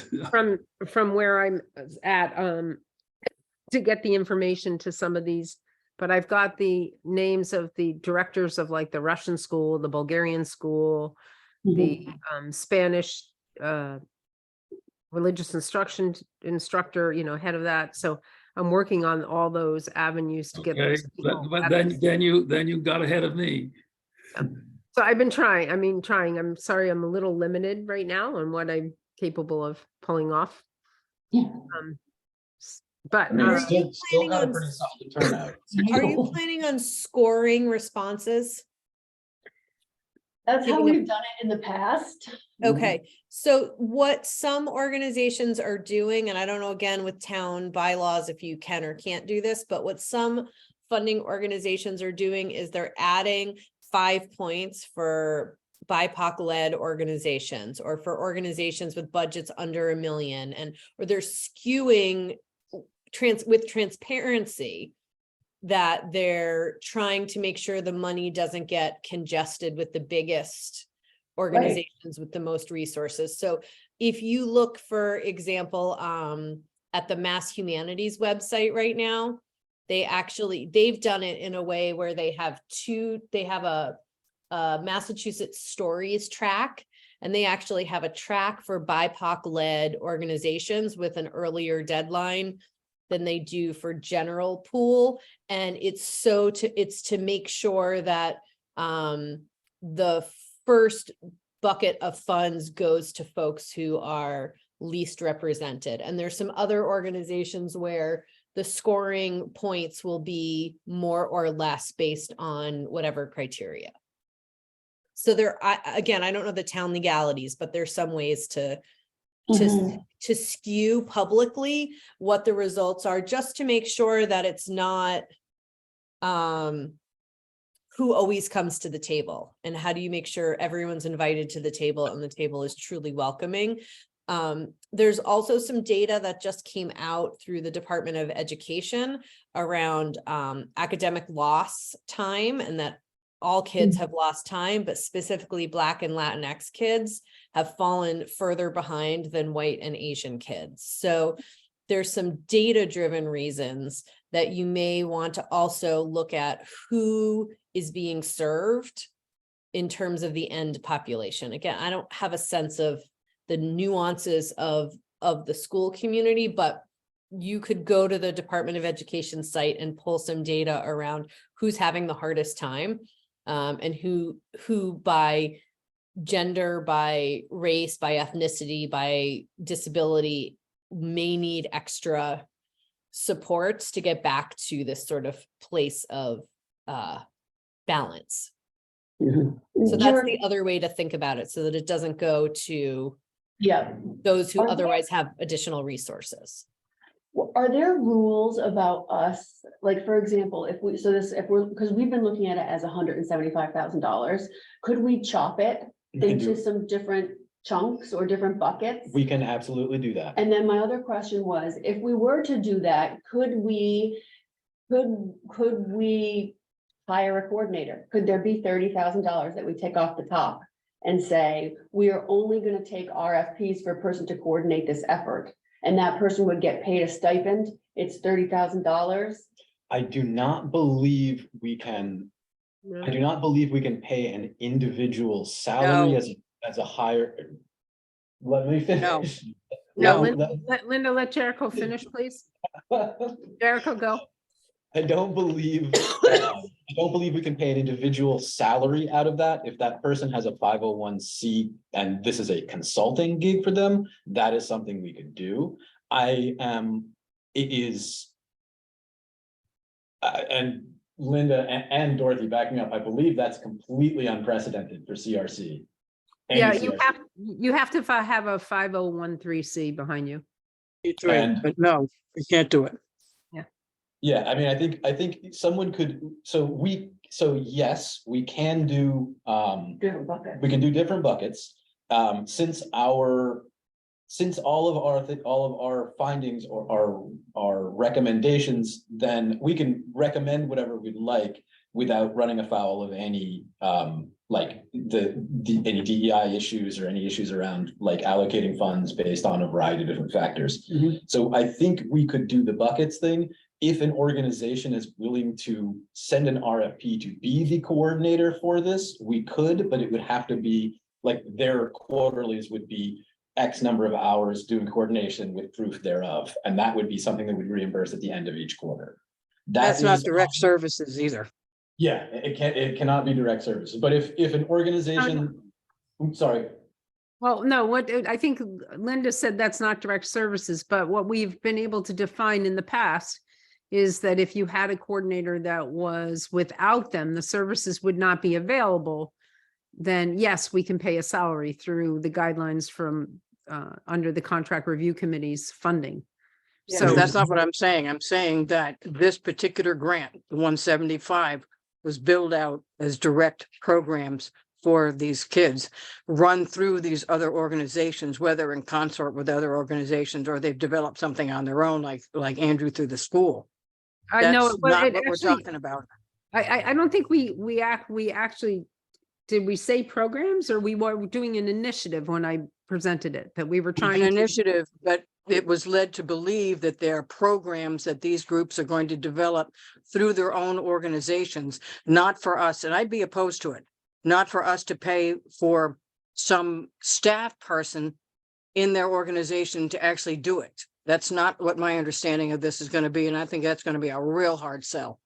I don't know. I don't know if I agree with that though, because I No. think that I think it would be incredibly difficult for any one of these organizations on its own to take a leadership role, pass out money to other organizations and then report.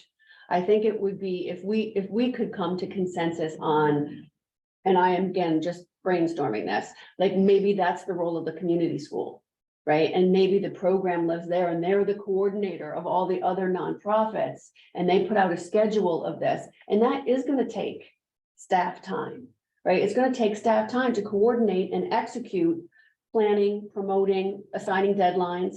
I'm not sure that any of those other nonprofits are capable of doing that for a group. the ironic thing is that, and I sound like a broken record, but we're building the NBHI specifically to do this. It just doesn't exist in a form that can receive money as of yet. Well, great, maybe they take us over in a year. I think so. One thing that I can work on my end. Unfortunately, Dorothy, this is gonna involve like working with CFN on this particular thing. Like the way that we could set this up is that this is the initial town contribution to this particular field. We would like to identify an individual organization to act as a coordinating body for it. We are willing to entertain RFPs for that. And Linda, speak up if this trips your radar, but like paying an organization to do the work of the coordinating, emails, the scheduling, the follow through. And then would we be envisioning this as collecting reports and giving them back to us? Yeah. So that the sum total of our interaction with this organization would be that we approve the RFPs. Then this organization handles all of the communications and administering, and we hear back from that organization quarterly as a group. I mean, I'd be open to that. I'm okay with that. I think that, and I'm gonna speak up for Ann, who's not here as well. Like, this is the existing CRC stuff is a significant amount of work, and I have 2 staff members, myself and Ann. And adding an entire other grant cycle on top of it significantly impacts the rest of, and specifically Ann's portfolio as much as any other. So it's one of those things where we are talking about adding about a third of a year's CRC work on top of this already existing stuff. We should be mindful of the fact that if we're gonna try and administer all this stuff, I have 2 people, including myself. Well, I think that I just The- don't think, I'm not sure the town fund, you're saying that this money would eventually go to the community foundation? no. Okay. No, I'm more, the thing that I think we really have to hold at the top of our goal is that we can disperse the money quickly and get there to be action. Like, that's, I think, the most important. And I think that, the other thing I think that Valerie could potentially help us with is, one, creating like a standardized report that granting organizations, that people who receive the grants could give back to us. And then helping us even with our current RFP. Because one of the challenges we have, Valerie, is that the way we get the information, no matter how we've asked for it, is completely different. And everybody's, I'm gonna sneeze. Bless you. God bless you.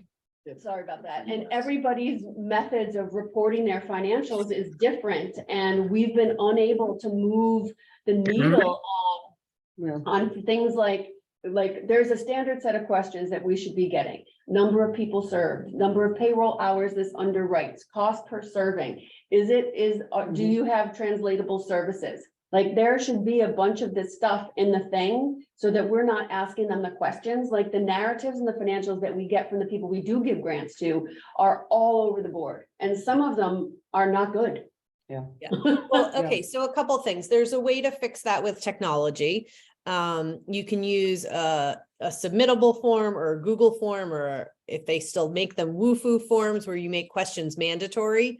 So you can't submit the form without answering the question, yes or no, our materials are translatable. So there are ways you can do that in terms of the RFP. Actually, in terms of the LOI, the RFI, thank you. You could do the RFI electronically like that, so you have everything up ahead. You can do the proposal like that, and you can do the report like that. So there are ways that technology can fix that. I think if I listen to the sort of meta message of what you're all talking about, you still have one really important question that you have to answer as a group before you can move forward. So in public health, which is what this is sort of touching on, there's this idea of upstream, midstream, and downstream. Are these familiar terms in terms of health to folks? Okay, so basically upstream is looking at root causes of what's going on and creating systems level change across all sectors of the community. Mid-level change is addressing prevention, some intervention, some changes that will create mid-goal benchmarks. And downstream is providing a direct service to a person or a group in need. So the example people give, which is a terrible example, is, you've probably all heard this, like back in the 90s, like they're babies floating down a river. I hate this. So I say, like, they're koala bears floating down a river and someone's at the bottom of the river and they're like fishing the bears out of the river, saying, why are all these bears? And they're in the water and they're trying to get them all out. That's downstream. Some people go a little bit up the way to see, like, is there a reason in the middle of the river the bears are coming down this estuary, for example? And some people are trying to divert the water so that the bears can get to the shore. And some people go upstream and they're saying, why are the bears jumping in the water? So if you think about your work in those three ways, what I'm not hearing clarity on is if you want to be at the top of the river, the middle of the river, or the bottom of the river. And that's the first question that you have to answer, or else your RFP is going to be all over the place and you're going to get all sorts of answers and you're going to get all these proposals. And then you're going to look at it and say, well, now what do we do? But now you've used up the time of your nonprofits to write something. So I think that's Upstream. the first thing this group. I think has we to want to be really get upstream. clear on. Upstream. It's not that simple. I think Upstream takes a long time. this is a downstream solution. Right, I think we have all of these needs, but I Yeah. think where we have to We got the money for prove downstream. that Yeah. we've been successful, it's gonna be in the downstream initially. Like, an upstream solution to these problems would be in the order of, like, we have $5 million to give out a year for 20 years. Or an upstream solution would be Beth Hallett and Mandy Vassal show up at this meeting and say, hey, we really need your help. Right. Even in that situation, like, If that would still be more mid. that's midstream. Yeah. Downstream would be something, or upstream rather, would be, it's like another term for this is root causes. Yeah. So another example of this would be solving the housing crisis on Nantucket. That's an upstream solution. Or Yeah, giving but us- not, I mean, but the thing is that we also, part of it is that we want to do something to begin to stop the problem. And that's upstream. And that's not necessarily just housing, Jericho. There's just the identification of a child at the young age in finding out who they are and how they fit in. And so this is upstream. That's It's upstream. diversion. It's diversion before they get to midstream or downstream. It's diversion before they get there. Provide No. positive things for them to do before they ever get going downstream. Linda, it's not upstream. Upstream means a systemic change to the system as a whole. Right. Right, Then we're midstream, but it's $175,000. before they get downstream is what we're trying to prevent. But so this is what we need to decide. So we need to aim, do we want to be aimed at the system enablers, the coordination? Because as we've mentioned, there's a variety of programs in this field that currently exist. And do we want to improve, do we want this money to go to improving those services' ability to attract individuals, to coordinate with each other and to do sort of simple referral and handoff processes? Or do we want to be getting this money in the hands of people who are going to be directly providing services? If you want to directly provide services, that's downstream as defined in this context. Right, I agree with that. And we are responding to the fact that part of what we're responding to is that the school system is saying there's a crisis. right. And the crisis is that there is an epidemic of vandalism and an epidemic of vaping. And when this group pulled back that onion layer by layer, we learned some things, right? We learned that it was kids who didn't feel seen. We learned that it was kids whose parents don't get the emails because they don't give the emails because they're illegal immigrants, right? So they don't even get the information from the school. We learned that there are kids who are just trying to disrupt school because they don't want to be there. Mhm. So we peeled back the onion to get to those answers, but we got the money to try to fix the end result, And we got it. for which is 1 the year. behavior. And we have $175,000 for 1 1 year. And we can attempt to make our process as simple and seamless to transition to other grant areas. But we cannot ensure that any other organization gets a grant from anyone that's not the town of Nantucket. So I think that what we should do now is determine which one we want, or I'm sorry, what the committee should do is determine which particular approach do we want to do? Do we want to use this money to seed an organization that will coordinate across different existing agencies? Or do we want to deliver this money to individuals, the individual organizations in order to do programming? I think the thing is still key here, and I agree with Joanna on this, there has to be somebody overseeing all this. There has to be, that's gonna be the biggest key for it to work. And to come back and us to be able to go, and for me to go in front of the Board of Selectmen and say, here's the outcome that I told you we would have. Right. And that's the way we can keep track of that outcome, and that's gonna be key. I So- saw a great quote this morning while I was like scrolling through Facebook, and it said, you know, people say give a man to fish or teach him how to fish. And someone said, if you give him a meal, he's not hungry while he's learning how to fish. And that was an interesting way of thinking about doing downstream work and midstream work. Just as you said that, I mean, you want to show outcomes, but you also don't want a one-off event that has no systemic change to it, because maybe a kid will hear something and maybe the organization will be ready to do a warm handoff and referral. So it feels like with the amount of money that you have, it's not $5 million, which would transform the entire school system and everything about it. I mean, maybe you want to go really simple and say, well, this is to pay for a social worker to be in the schools. I mean, maybe it's even a little bit different than getting the agencies involved who do have other funding sources and can go to state and federal funding sources and be, reimbursed through services and reimbursement and Mass Health and whatever else. And maybe it's more people in the school who are listening and looking and have the skills to then make the referrals. Like maybe we're making it all more complicated than it needs to be.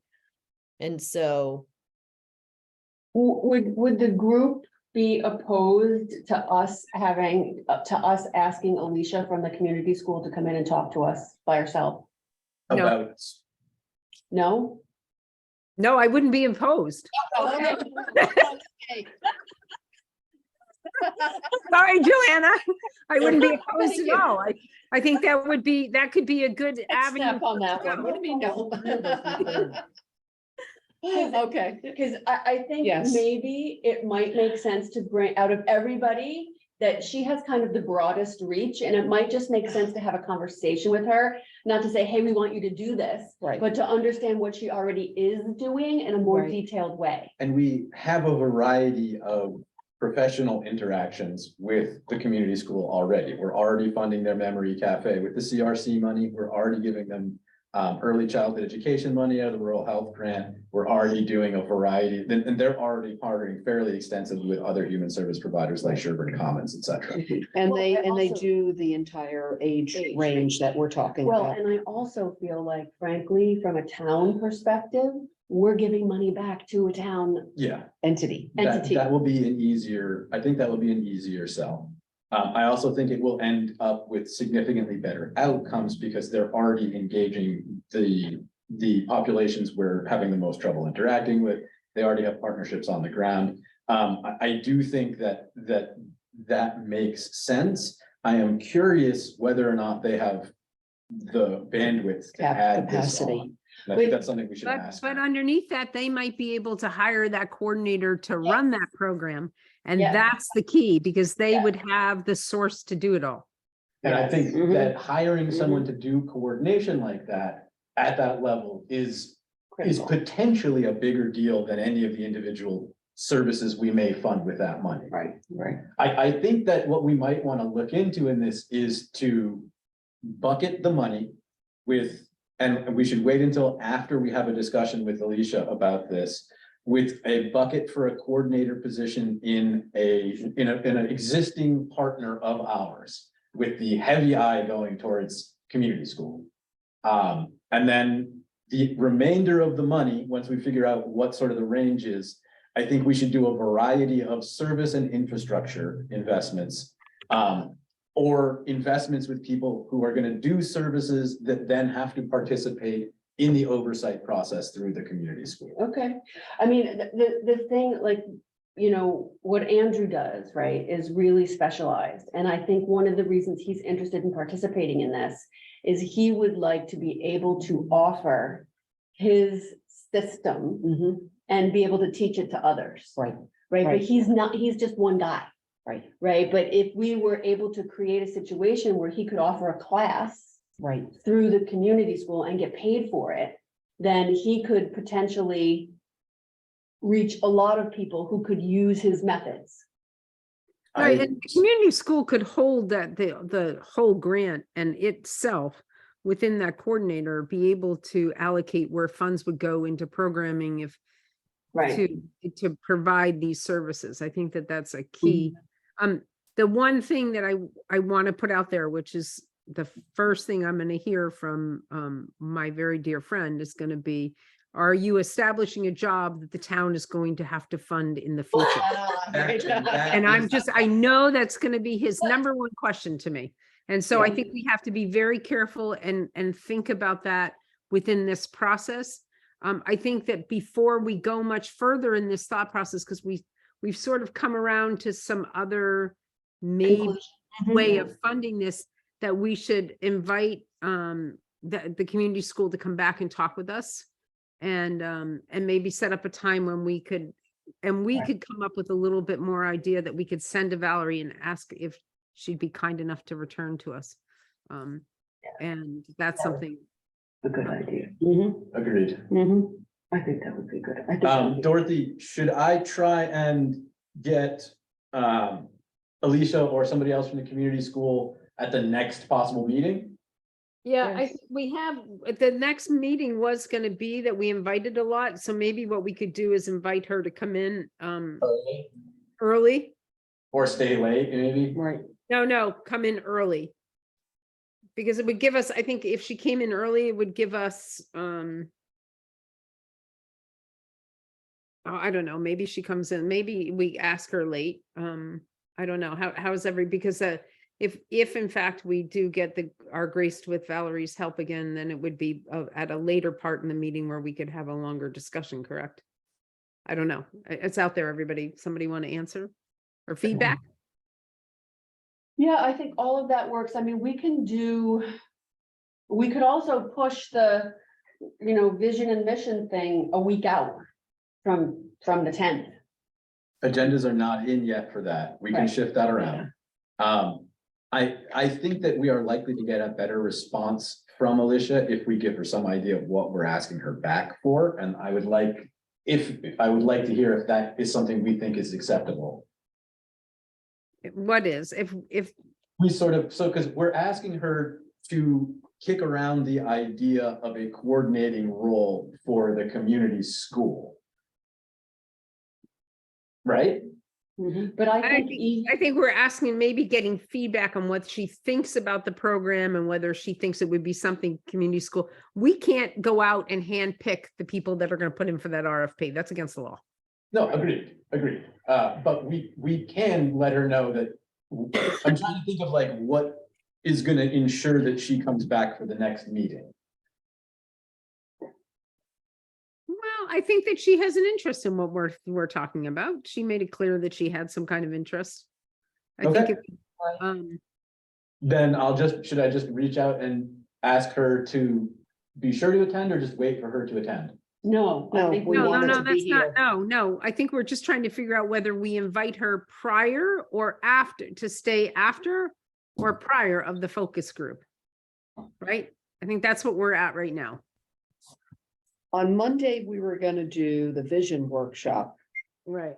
and then on Thursday, the 13th, which is a week from Thursday, we were gonna develop the RFI.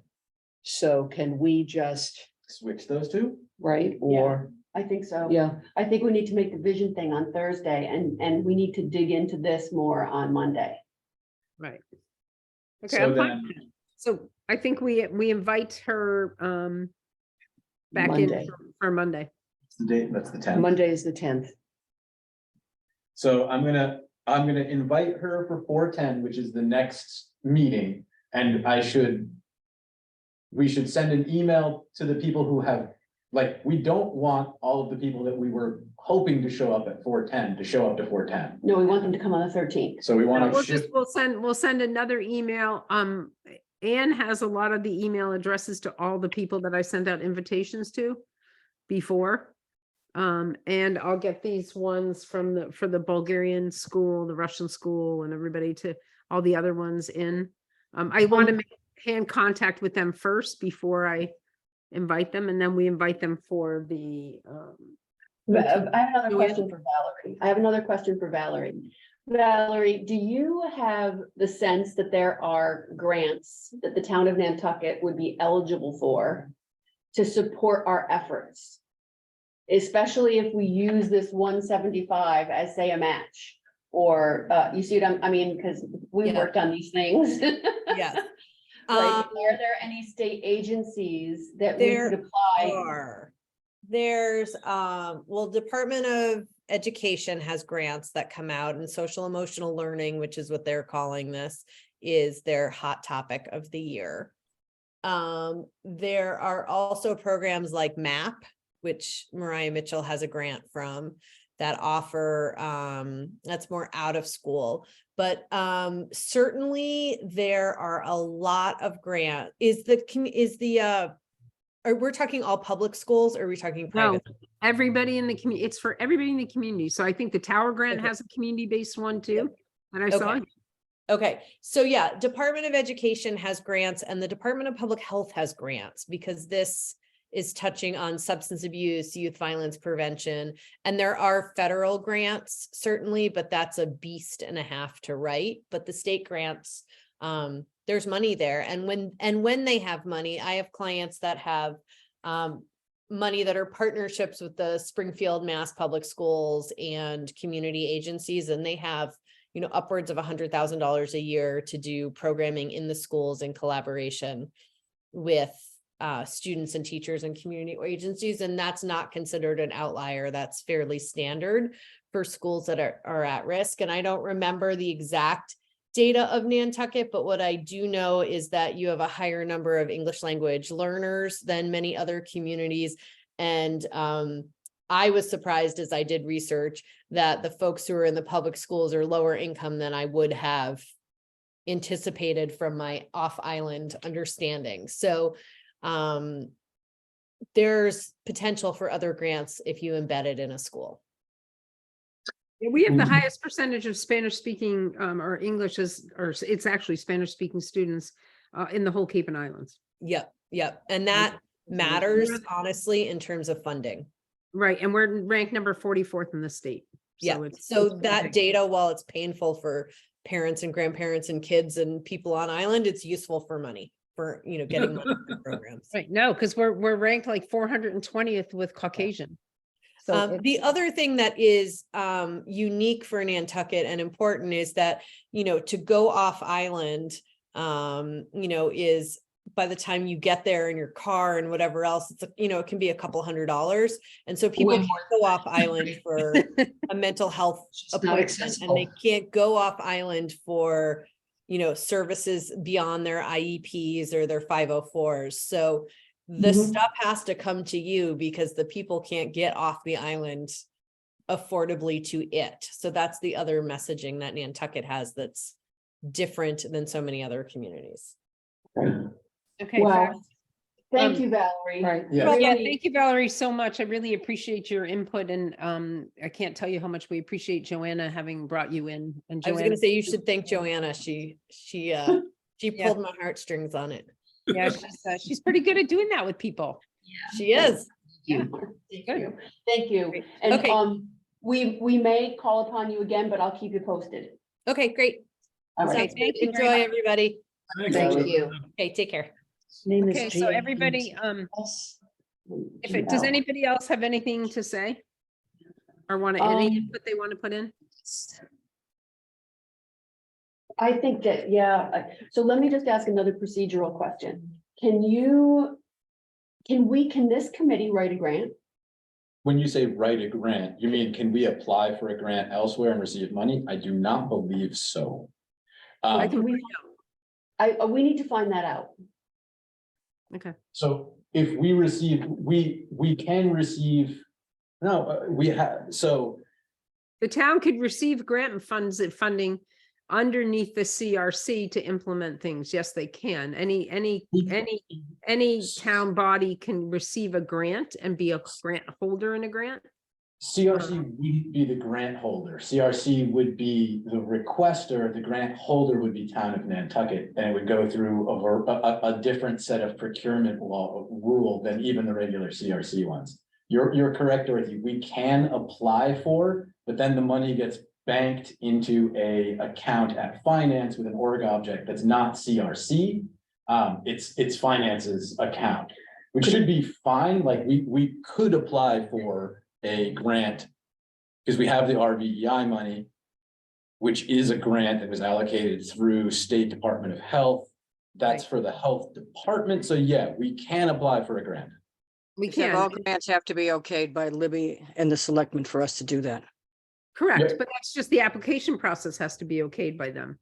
Right. And the funding goes into to Brian and he oversees. No where- one's gonna be upset with us for getting money. I mean, No, So- not at all. I mean, they would be grateful. To be honest with Joanna, they'd be grateful. Yeah, so then the idea there is that going forward, instead of asking the town for continuation of money for the youth programming, CRC would be applying for a grant. I think it's not, so Valerie, first of all, Valerie's an exceptional grant writer. So if she's telling us that there's money available in these three places, we should Mhm. look. And I think that between the people on this committee, we can easily write a grant and send it in. Yeah, no, I And I do. think that being able to say to the Board of Selectmen and to the town, on the day that we have to talk about this at town meeting, to say that, hey, we've researched and there's these 3 grants and we understand that you're agreeing to a one-time thing, but Right. we're committed to finding other money. that we already have the places we're gonna go, as opposed to just saying theoretically. Yeah. That Right, gives I us, think that's what those grants were that I was trying to show you guys. A couple Yeah. that she mentioned, are the grants that I was talking about. Yeah. And the tower grant is a huge one on a community initiative. So I think that we have sources that we could, what, Jericho? I'm trying to remember if Tower Grant is, It's eligible to communities and 5013Cs. E3 Thank you. drives me crazy. I know, sorry, Linda, I used to keep you on your toes. Drives me nuts when people do that. It's not just you, a lot of people do it. Well, I just like to keep you on your toes, Linda. yeah, I mean, that's doable. I just Okay, think it's looking at it. yeah, it's all worth looking at. The other thing, though, is the one element of income that we haven't talked about is private philanthropy. There is no way for us to channel private money into any of these programs. Yes, there is, How? You because have if to take it as a someone, gift through the selectmen. yeah, but they can, so anybody can restrict a gift. So someone can make a gift and say, this is only for this, and they have to. Okay, so of course we can. Then why do organizations like Friends of Our Island Home or NCEA exist? Probably because they want more control over the money. Well, first of all, our island home, to give a private gift, that's a very complicated situation, right? Yep. Because we're the last municipality in the state to Right. operate a An state island. run. Yeah. Yeah, so I Right. think we're just not comparing apples to apples. Then. But I know that during there's a program up at the school. I know people that donate money to this, and the school takes a gift for the lunch program, and people give money to run the lunch program to help kids with the lunch program. Somebody just gave the football program $200,000 for all new helmets. Yeah. Yeah, and I've done the lunch thing. I paid for lunch for kids before. To be honest, we are a lot closer to private money than we are to I know. public money. I know. So it might be also a good approach for us to figure out if there are individual donors who are. Well, that was weird. Yeah, Donors Something who just are, went out and then came back in. yeah, it was like a weird Your feedback. recording stopped and then it came back in on our end. That's what it looked like. Are we exceeding the We time? could have exceeded our Zoom time, so I think maybe we should call, I mean, I've appreciated this conversation, but we weren't sure how long they had actually booked this Zoom for. I So, know there was nothing until 3:30. But I think clearing out is probably better than not. Okay, okay, so, guys, first and foremost, great conversation, as always. It was really good and informative. And thank you all for respecting each other's opinions and the opinions of others as we spoke today, which is key. And with that, if somebody wants to make a motion, one second, Oh, yeah, Dorothy. Val. The meeting on Monday, when the invitation came out, it was for 9 AM. So that has to be changed to the afternoon. Yeah, Okay. Thank hold you. on. So The 12th is 9 AM. that's what I thought. No, the Okay. 10th is 9 AM. No, I have 1 to 3. No, Oh, it's I'm- 1 o'clock on the 10th, which I have a conflict But I for, think so if you she- wanted to change the time, I'm happy. I think maybe what Veronica's trying to say is, Veronica, is the Zoom time The telling us it's Zoom, 9 the o'clock? Zoom time says 9 So o'clock. that was an error. That'll get switched. The agenda Okay. hasn't gone out yet. So I want to confirm now that the time we wanted to be, that I should have put into the Zoom and that will go on the agenda is for 9:30 on the 10th, correct? No. No, No, One- No. 1 PM. 1 PM on the 10th? Yep. I'm it's happy if it's earlier, guys. We're having trouble because we had to move the harbor plan work group to that same time at 1 o'clock. I would be very happy if we changed the time on the 10th to earlier. Well, let me just see. I don't think I can. I am not free before 11. Yeah, I've Even missed- 11 would be happy. I'd be very happy with 11. I've missed, a week of work already. Let me, And I'm the chairman of the harbor thing. That's the problem. oh, You kind of have to be there. Yeah. I missed the last one because of another meeting, so if just we as soon don't- not to it. if we don't make it a public meeting, I mean, like, have. the No, we can't. We have to meet this way. No, I did. That's not what I'm saying. I'm saying that if we don't make it a public, like invite the public, that we're only inviting one person, then we could possibly make a change in that time. on No, that it's still a public meeting. We cannot meet. I know, other but that's than not a what I'm public meeting. saying. I'm saying the public entities that we were inviting to come talk. If we're moving it to an earlier time. Well, what We want to time- leave it at 1 o'clock, but I'm gonna have to figure out what to do with the other meeting. They're in the same building on top of it. We came out at, so it's supposed to be 1 o'clock. Are we agreeing to 1 o'clock or a different time? Well, right now Linda's saying that she would have a conflict of interest as she's had to have hers other moved. Is there a time frame that we have to see if the building's available first, because we've already put in for all these times. And I'm asking is if anybody is available for like 11 o'clock start. Somebody said maybe they were available at 11. Are they available for 11 o'clock start or? I Joanna? am. I could. I am. I Okay, am. okay. John? I would have to leave by 11:45. Okay. As long as we can get Bert, then we would be okay. He hasn't responded, so I don't know. I texted him. Would we like to see, how about we do this, everybody? Can we have Jericho and see if the place is available for an 11 o'clock? And if it is, everybody will get an email with the change of time to 11. Otherwise, we will stick to Cool. the 1 o'clock. Yep. Okay, So if it's a go for 11, we'll send out invites for 11 AM on the 10th of April. Yes. If not, It's 1 1. PM. one, and I think the only invite that we're doing, am I correct, everybody, is that we're asking the community school to come in and talk with us a little bit? Right, Yes. And then Okay. we're going to talk amongst ourselves. right. Correct. Okay, Because hopefully we'll have some sort of a draft of the RFI by then. That's in my mind. And then 9 AM on the 13th will be the vision That's workshop. I think that's 9:30, isn't it? 9 AM. it's 9 AM.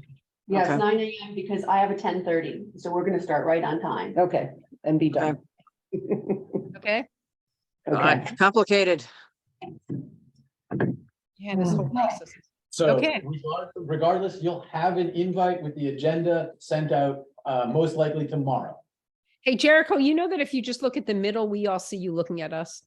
I know, but for some reason, I can't stop showing my bald spot. All right. I can't stop doing it. Look at that. If you just look straight ahead, we see, we can tell that you're talking to us. It's hard to talk to this, though. I know. I hate it. I hate it. You know, it's- Maybe we'll put we have yours to on put it a or face something. on it or something. Oh my God, it's so weird. What is Dorothy's email? Because I want to send her notes. Yeah. Should be DEE. No, no, my wait. email is H as in Harry, O as in Oscar, S as in Sam, S as in Sam, .75@live.com. Okay, I'm just sending you a copy of my notes. Okay, mine are handwritten, Thank so you. I'll make a couple of notes and send them to you too. Sure. Okay. Please. Okay, fabulous. Thanks, everybody. Can I get a motion from anybody? Motion to adjourn. Okay, John, Second. Oh, yeah, oh, aye. Linda, Hi. Joanna, Bye. Veronica, Aye. fabulous. Thanks, everybody. Thank you, Dorothy. Feel better. Yeah, for Thank real, you. feel better. Feel better. Good luck with this Feel better. meeting. Thank you. Oh, my.